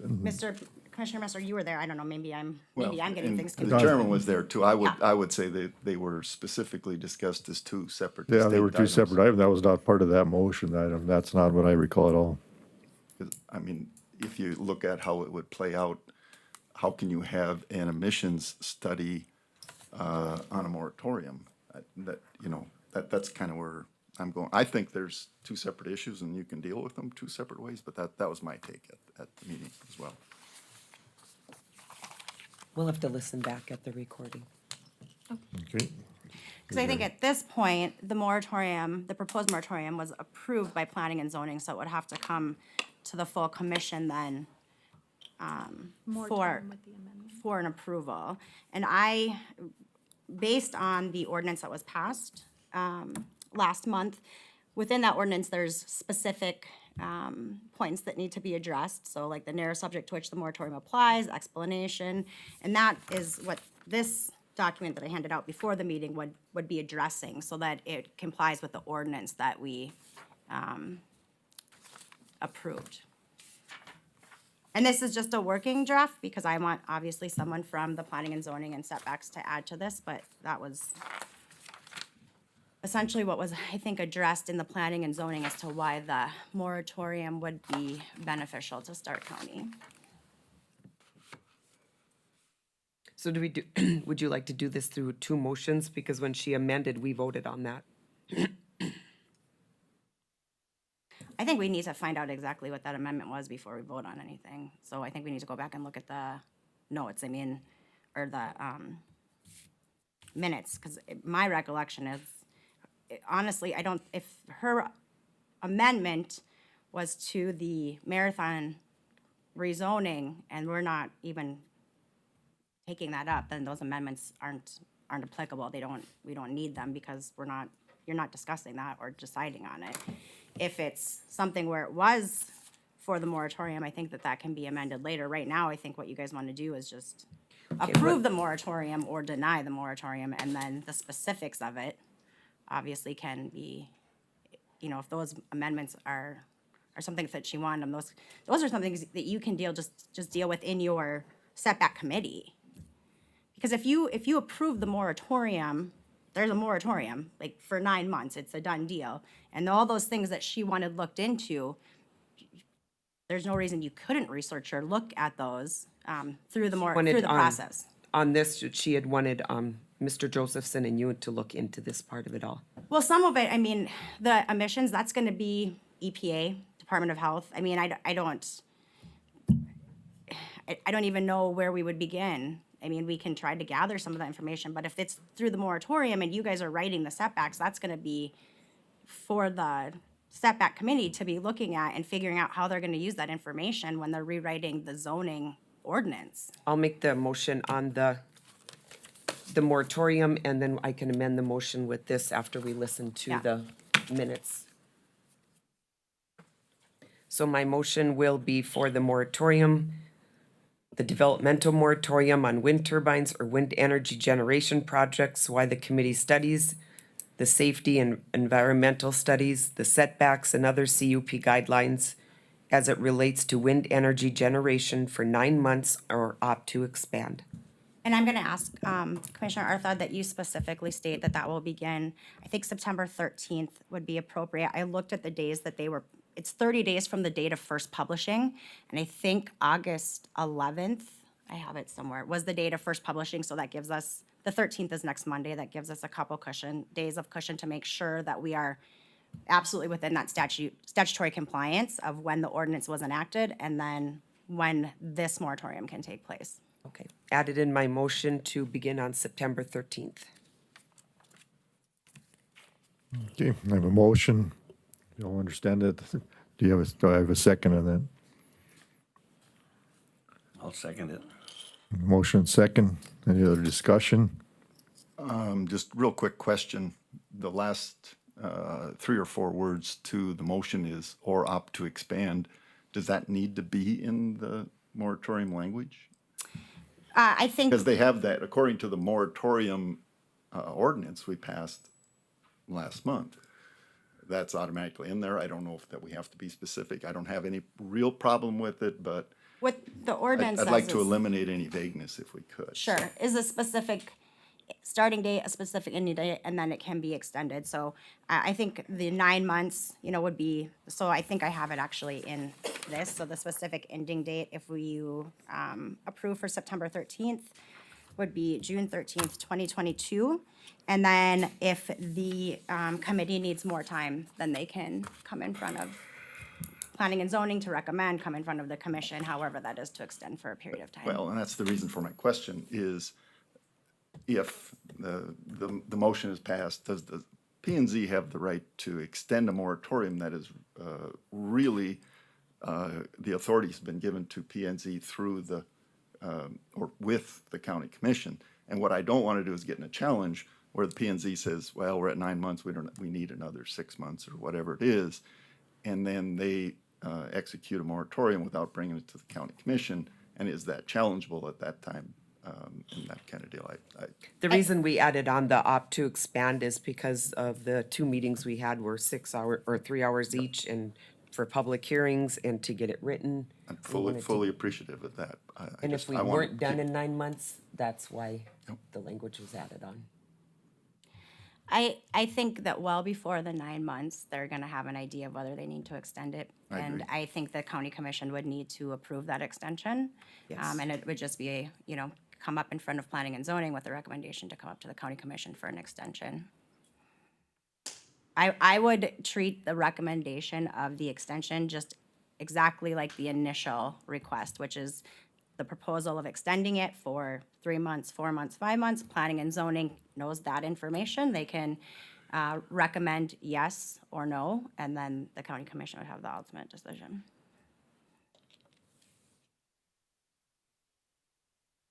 This was the actual motion. Right. For planning and zoning. But we have the ability to Change modify if you it. want to, yes. Chairman Franchuk? Yes. So, Commissioner Arthod, you mentioned, you were talking about setbacks. So is there a noise setback? I don't know how much noise these machines take. Is there an issue with noise or setbacks to the property lines or to the buildings, or how does that work? That's what we're working on right now to, with the decimal system with the guidelines that we have in place, property line setbacks, versus dwelling setbacks. We have like 4 different bullet points. Okay. From, waiting on the game and fish because of the sanctuary with birds. I mean, we're waiting on all that information. Great. Mr. Zander. Well, I'm just not sure why we need a moratorium when planning and zoning has all these open-ended questions and gathering of information that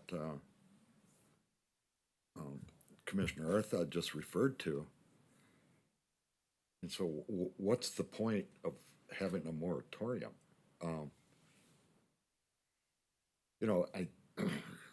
P and Z is gonna come with a recommendation, approve or reject.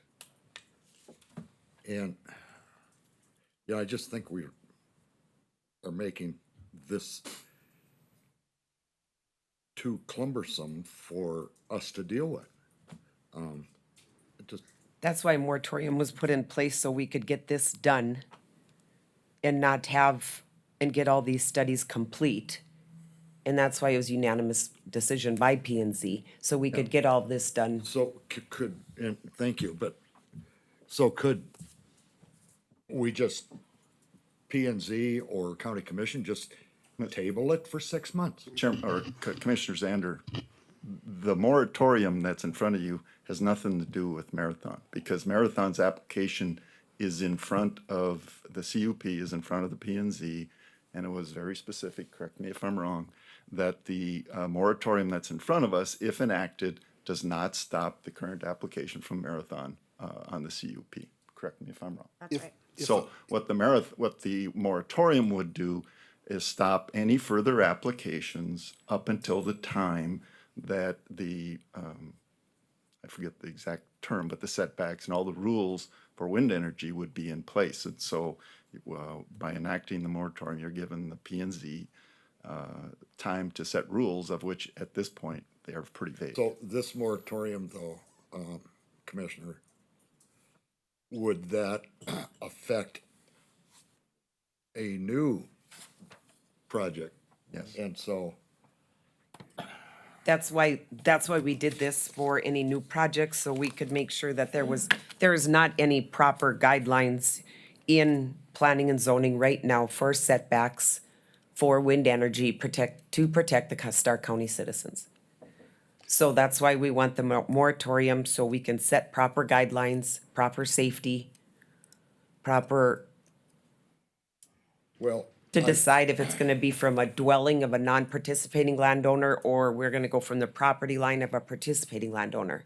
so I'm gonna throw something humorous out there. If this was a hog operation, would we be going through the same issues? Hog operations, might stink, but they're not 400 feet in the air and have infrasound and have safety issues for the residents of Stark County. If I may, Commissioner Steve Josephson, County Planner, in the case of a hog operation, no, that would be different because state law regulates how much local governments can do. it's reasonable that if a local government is uncomfortable with their existing regulations, there's a difference between changing a regulation to affect the size of a detached accessory structure. It's different than rewriting the zoning ordinance for something as massive as a wind farm. So the setbacks that are in there right now, when you compare it to the state and other local governments in this area, they're old. They need to be changed. They need to be changed. They don't compare to other places. So this would be if somebody came in like in 3 months and said, we want to do this operation, we hand it back to them and say, you got to wait until the county adopts new standards in their zoning ordinance. Does that help? I mean, I'm not opposed to what's going, it just seems like moratorium is. Well, I think Why can't you just table it and? Well, I think this is a reasonable compromise. The moratorium language in itself says you could actually put a moratorium in place for up to, state says 24 months, our language says 12 months. The reason this came at 9 is because of potential restrictions and challenges to the moratorium if you go too long, because then it is become a private property rights issue. Number one, and number two is it was pretty plainly spelled out at the P&Z meeting that this 9 months is going to go by pretty fast, because it takes more than one meeting to enact an amendment to the ordinance. And so, I hope that helps. And maybe from a legal point of view, I think that moratorium should be used sparingly, but in this particular instance, I think it's wise. In the event that they're trying to rewrite all of these ordinances or this wind energy ordinance, and we would have a company that would come in and want to try to erect a wind energy farm, then you start getting into the question of, well, is it the old set? Is it going to be under the old rules, the new rule? You can really get into a lot of unknown territory. Whereas if we just let everyone be on notice that, look, we're stopping this for a short period of time, then you will have the specific rules that you must comply with going forward. Everything is a lot clearer and cleaner. Okay, thank you. Any other discussion?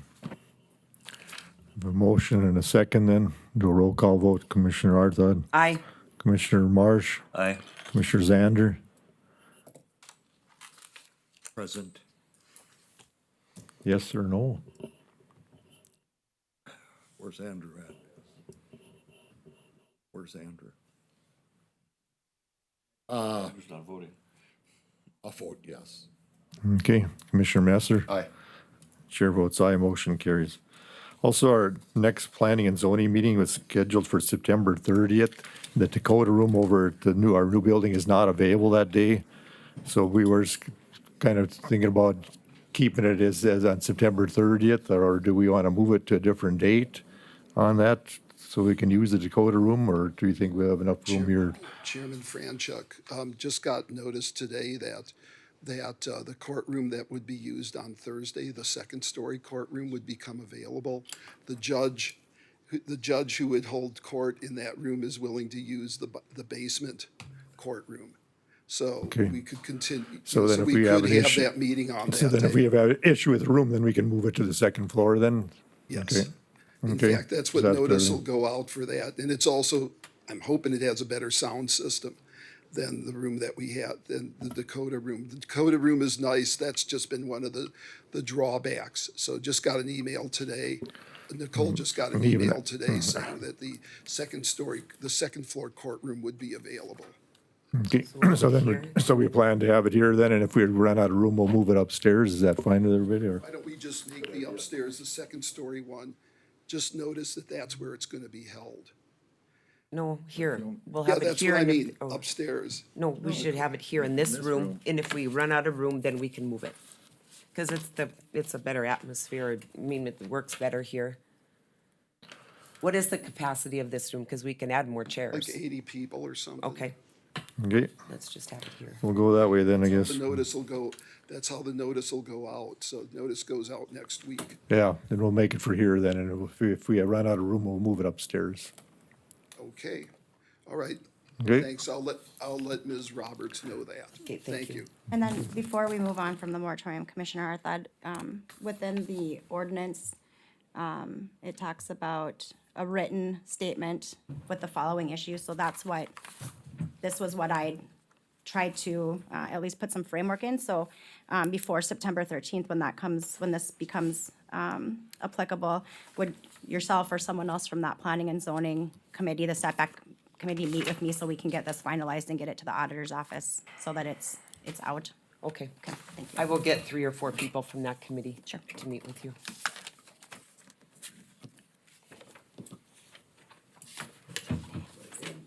That's the next thing. Ms. Engelstad, that will need to be noticed in the paper. So the notice will be as of the 13 days, or when can we notice that?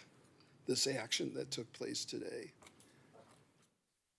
I think you can notice it, go ahead and notice it today, and then just let them know that the relevant documents that address the specific findings we'll let them know where they can find that, where they can publicly view it, I think, in what hours, so at the auditor's office from 8 to 5 or whatever Okay. normal All business right, hours. fine. Yep. So we'll write up the notice this week and it goes to the paper on Monday. Thank you.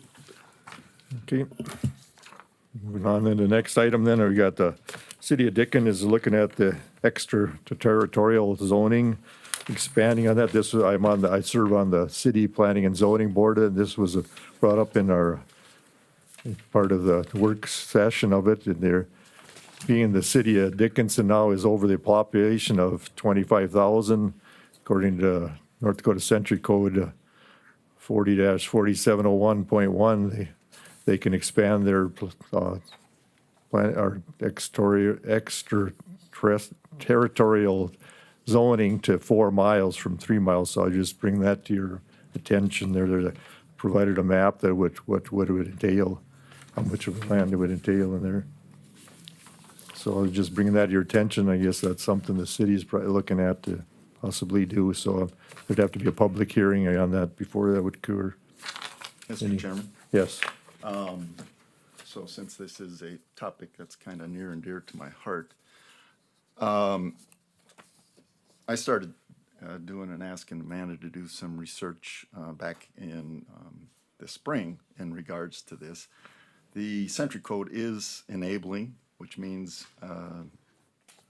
it enables municipalities to go to the limits of the ETZ. Part of the history or thought process of ETZs is to allow for an orderly development of communities. So in my business, we deal with the ETZ all the time. You have a separate set of rules. If you're in the ETZ, if you're within 2 miles of city limits, then if you're across the road at 2.1 miles, regarding a number of issues.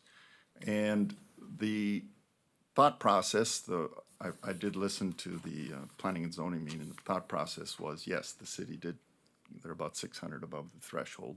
They feel that there's over 3,000 people within the current ETZ, and they want to have some plan for that. That in itself might be true, but I think it's overreach. But they specifically named a couple things, the road to the airport, now that they named Patterson Lake, since the residents have started to take ownership of those lots. But I don't think that we need to be going halfway to Natick for the ETZ. And so when you live in an ETZ, if you're unaware of it, you're subject to all the city rules and regulations, but you have absolutely no say in what goes on. You have no vote. There was legislation introduced a couple sessions ago where people in the ETZ could actually vote in municipal elections. That was defeated. So what I would like to do is see us reach out with the city. Chairman Franchuk is correct. There is a publication notification requirements to do this. Now we sit down with them and say, this is reasonable, this isn't reasonable in the ETZ, because we aren't going to 50,000 anytime soon. And when your ETZ, if you have city limits at 14 square miles and then you want your ETZ to be 76 square miles, I just think that's too much. And so I think we should use a rationale approach with them rather than fight them, because the ordinance does go, and here's the ordinance, I've tried reading it, go through there, and it talks about joint jurisdictions, it talks about disagreements in joint jurisdictions and all these kind of things. So I think this is one of the areas where, again, we can work with the city and everybody agree, go to the table, and make a reasonable path forward. Just my thoughts. Any other discussion? I guess that was brought forward just for your information on that, you know. What are you proposing then? I mean, what are you proposing? Well, I think we have to sit down with the city in advance rather than in arrears when they've already made up their mind, because then it looks like a conflict. And if we sit down in the room with them and say, hey, the road to the airport might be reasonable, that it goes into the ETZ, because if we're gonna have, we've expanded the airport, we're getting a new terminal and all those kind of things, that might be reasonable. But to go, like I said, halfway to New Radic, and then some gentleman, some individual wants to put up a shop, he's subject to city code rather than county code. I have a problem with that, so. So, does this gentleman want to address that? Yeah, I did. Okay, That's okay. Go ahead. I'll ask That's my- allowed at this point. Yeah, it's not a public hearing, but I will go ahead and your comment. Jeff Fitzik, Stark County resident. And I'd just like to reinforce Mr. Messer's perspective from the public over here, at least from my perspective of the public. I understand the rationale, as he pointed it out as well, behind the extraterritorial things for the growth of a city. But as he's also pointed out, cities get a little carried away with that. And just to put a very fine point on of it, that's not threatening, but is to the point, this country was founded on a war fought over this exact issue. Taxation without representation. Every single person who lives in an ETZ zone cannot vote on the rules and regulations and taxes on their own property and livelihood, perforce from where they live.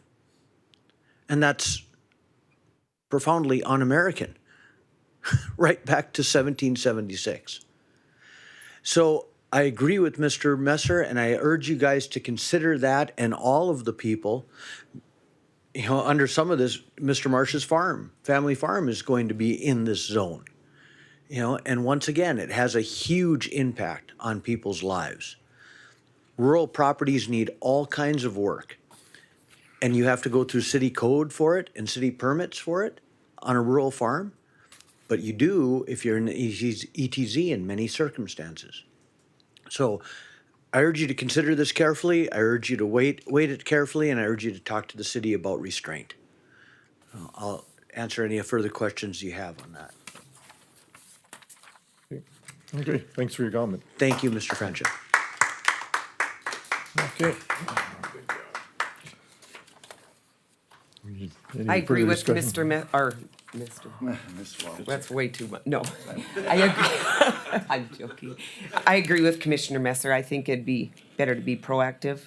I think there should be some meetings with the city and talk to them about this. I mean, we are responsible for protecting our Yeah. county citizens. Yep. Yeah. May And I I- did, just for your information, I did reach out by email to Walter Hadley and Brian Winningham, just basically saying, we know it's on your radar. We would like to meet and work with this in advance rather than fight each other. Let's do it. Mr. Winningham did respond to my email. I think I forwarded it to Amanda, basically saying, here's the process, here are the dates. But they were very adamant that, and in all honesty, that they drive the bus on this. I mean, it's very difficult for a county to fight an expansion of the ETZ.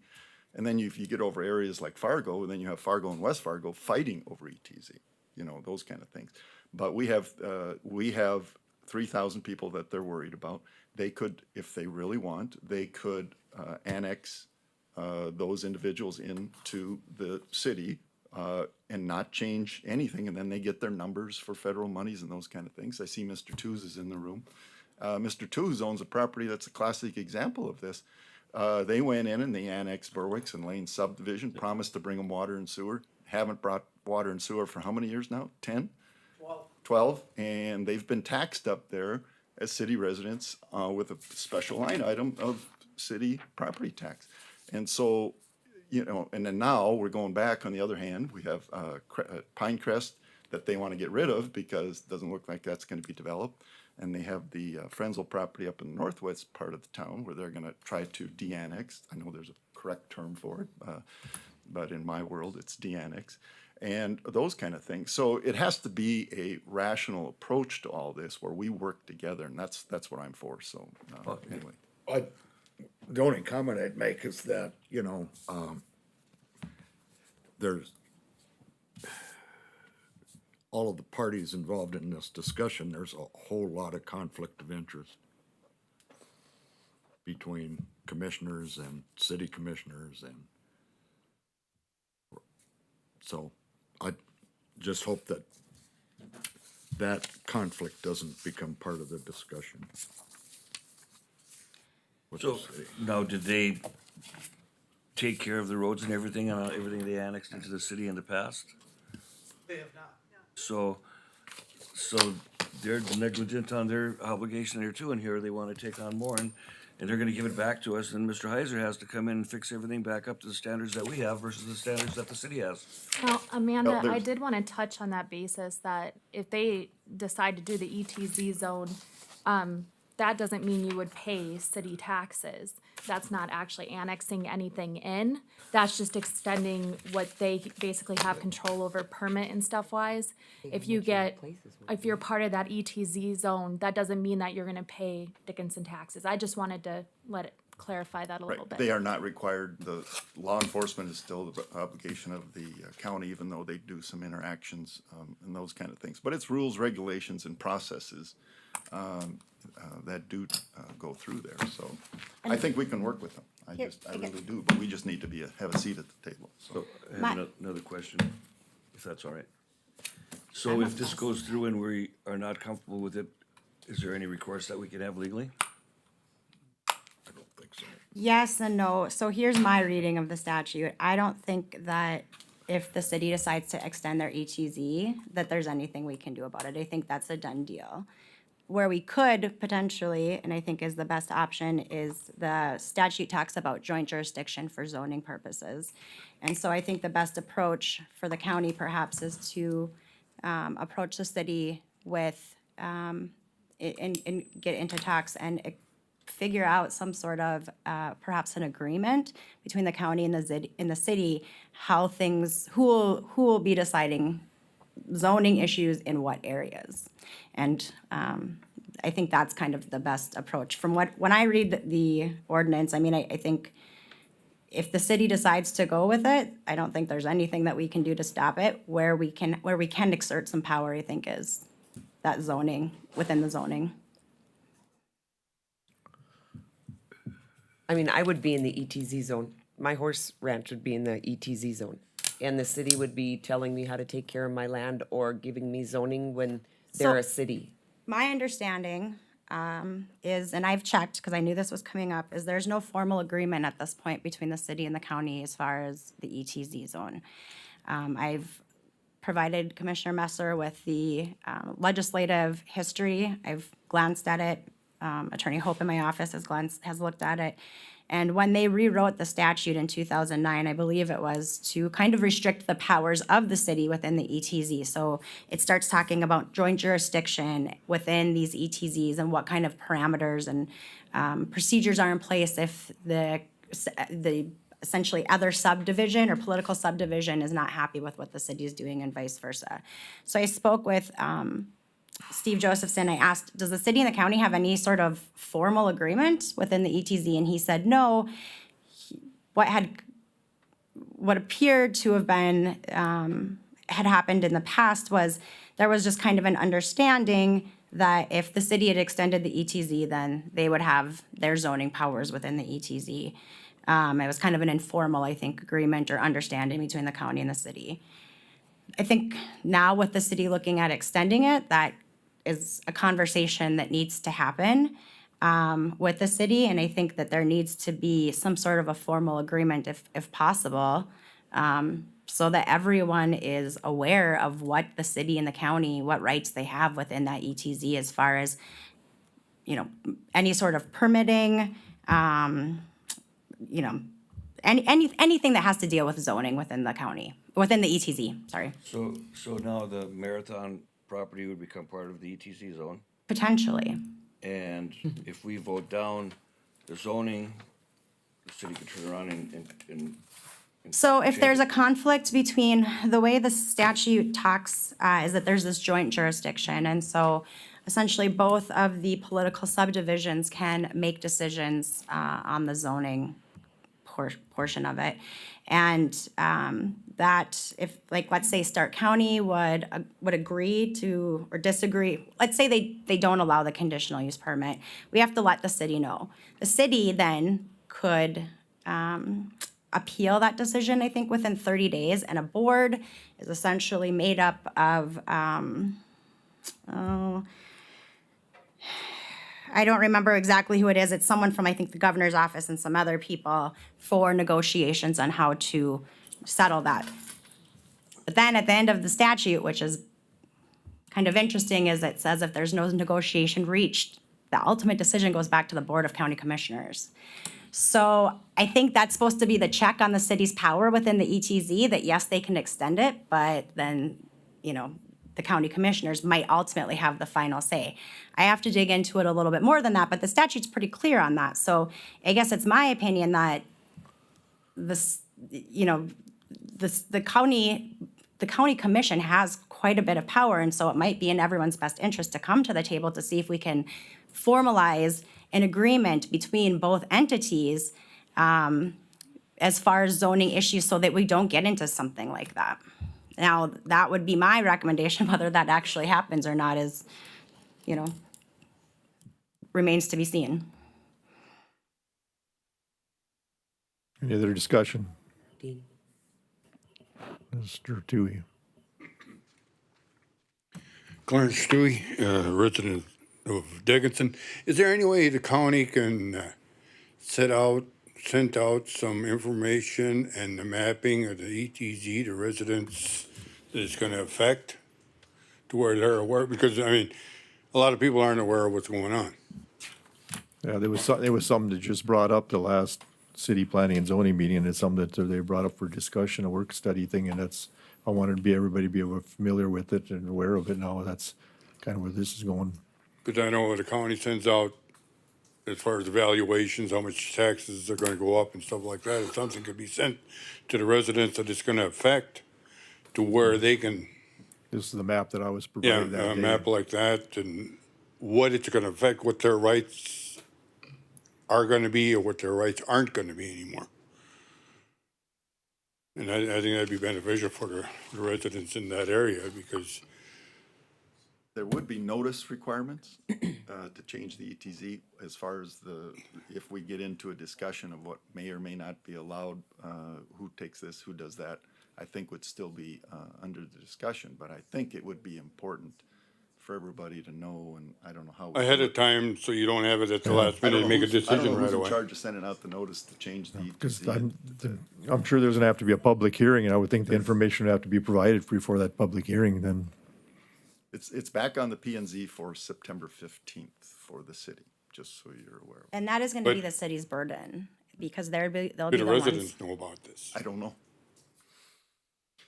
It looks like it- Yeah, I don't think it's an action item on September 15th. It's a, Well, it's an action item, they're talking about it, so I think that people need to know about it. right, but so when it becomes an action item, then I think the Right. notice gets sent out. So I think, like Chairman Franchuk said, they wanted to do this working group and then bring it back to the city P and Z on September 15th for further discussion, so. Where can a person get It's- a map like and that? if you go on the city, city map, there's city, website, it should have it on, right on there, the information on there, all there. Anything you go in there and look under the planning and zoning in there, and it shows all the material that's given to the committee at the time, so it should all be available on the website.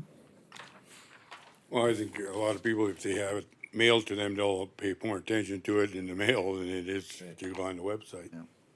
Can't disagree. Thank you. Okay, thanks. Thank you. Any other discussion?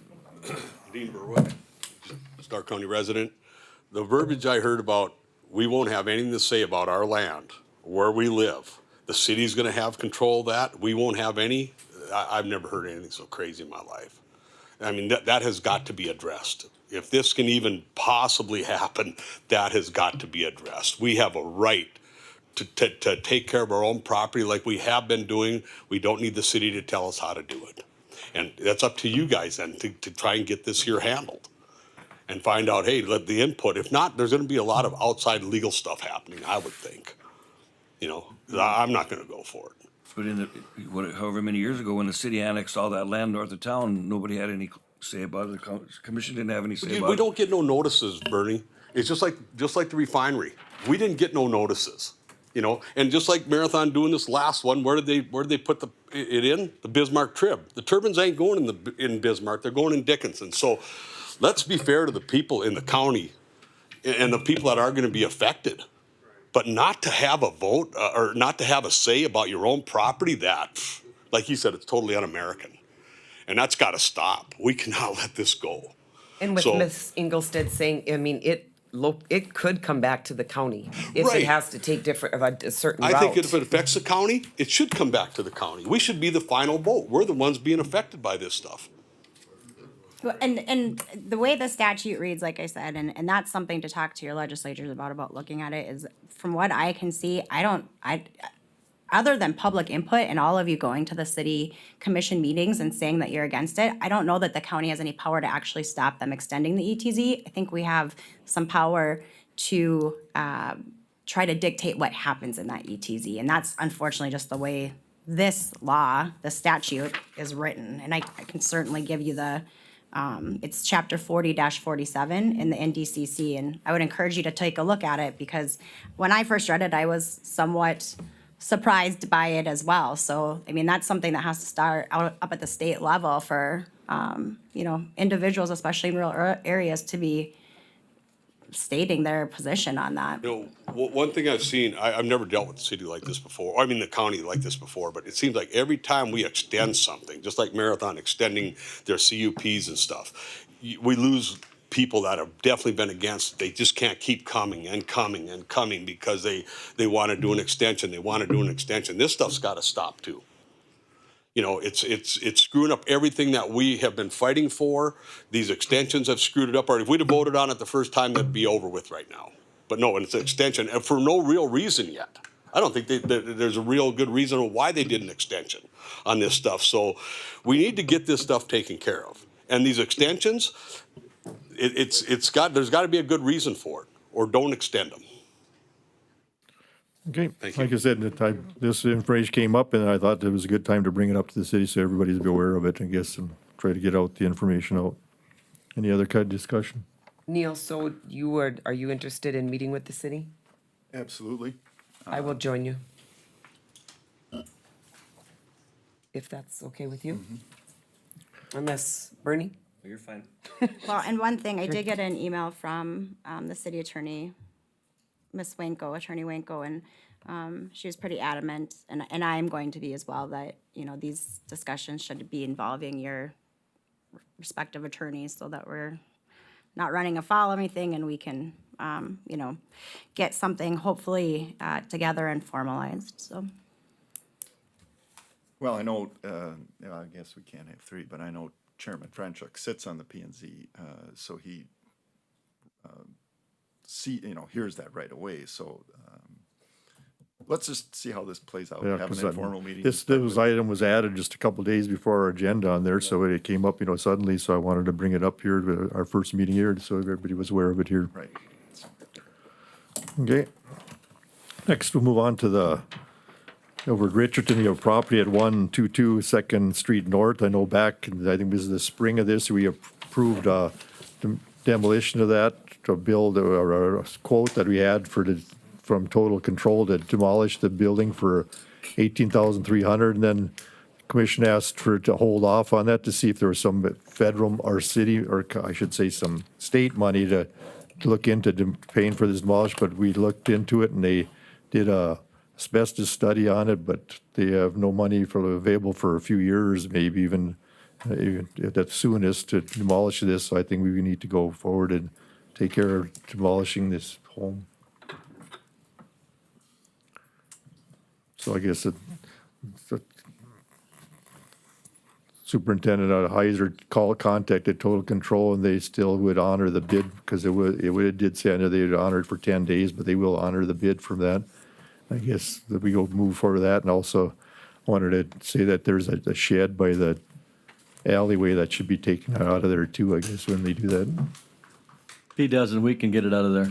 Okay. Okay, so I'm just looking for a motion then to go ahead and then take care of destroying this home and So removing it. A motion, do I have a second? I'll second. Okay, a motion, a second, all in favor? Aye. Aye. Those opposed, motion carried. Next, we have, excuse me, out of state travel for the state's attorney's office. Yes, so I don't know that anything really needs to be voted on. I got asked by the Children's Advocacy Center out of Bismarck, and we have a satellite office here, to attend a conference in November dealing with juvenile human trafficking.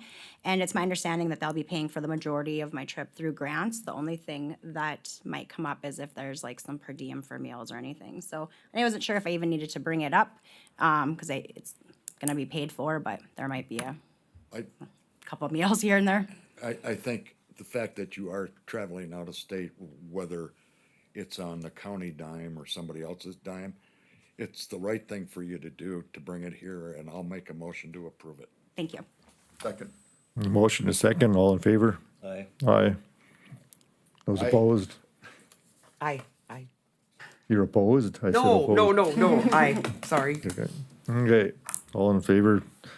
So I'll say it hard over again, all in favor? Aye. Those opposed, motion carries. Thank you. Okay, last item on there, Mr. Bedoin, you had some concerns about COVID?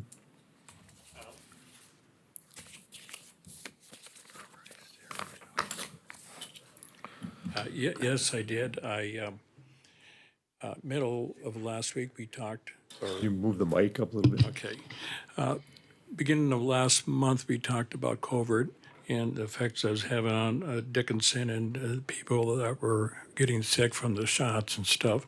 At that time, after that time, I felt it was better that we have an agenda or talk about changes that are taking place in our climate. As you know, right now, the East Coast is getting hit with cold weather coming down, which is unseasonable. And also, Hurricane Larry is going up, and we're definitely into changes in the covert, changes in the weather conditions. There was some confusion on my part. I didn't check in to change my topic from coronaviruses to climate change. So I made a presentation for climate change, which I would like to present at the next meeting. Okay, we'll look at that for the next meeting then. Okay, thank you. Thank you. Okay, any other discussion or items to bring up? That's it. I'll look for a motion to adjourn. Second. Motion second, all in favor? Aye. Aye. Those opposed, motion carried.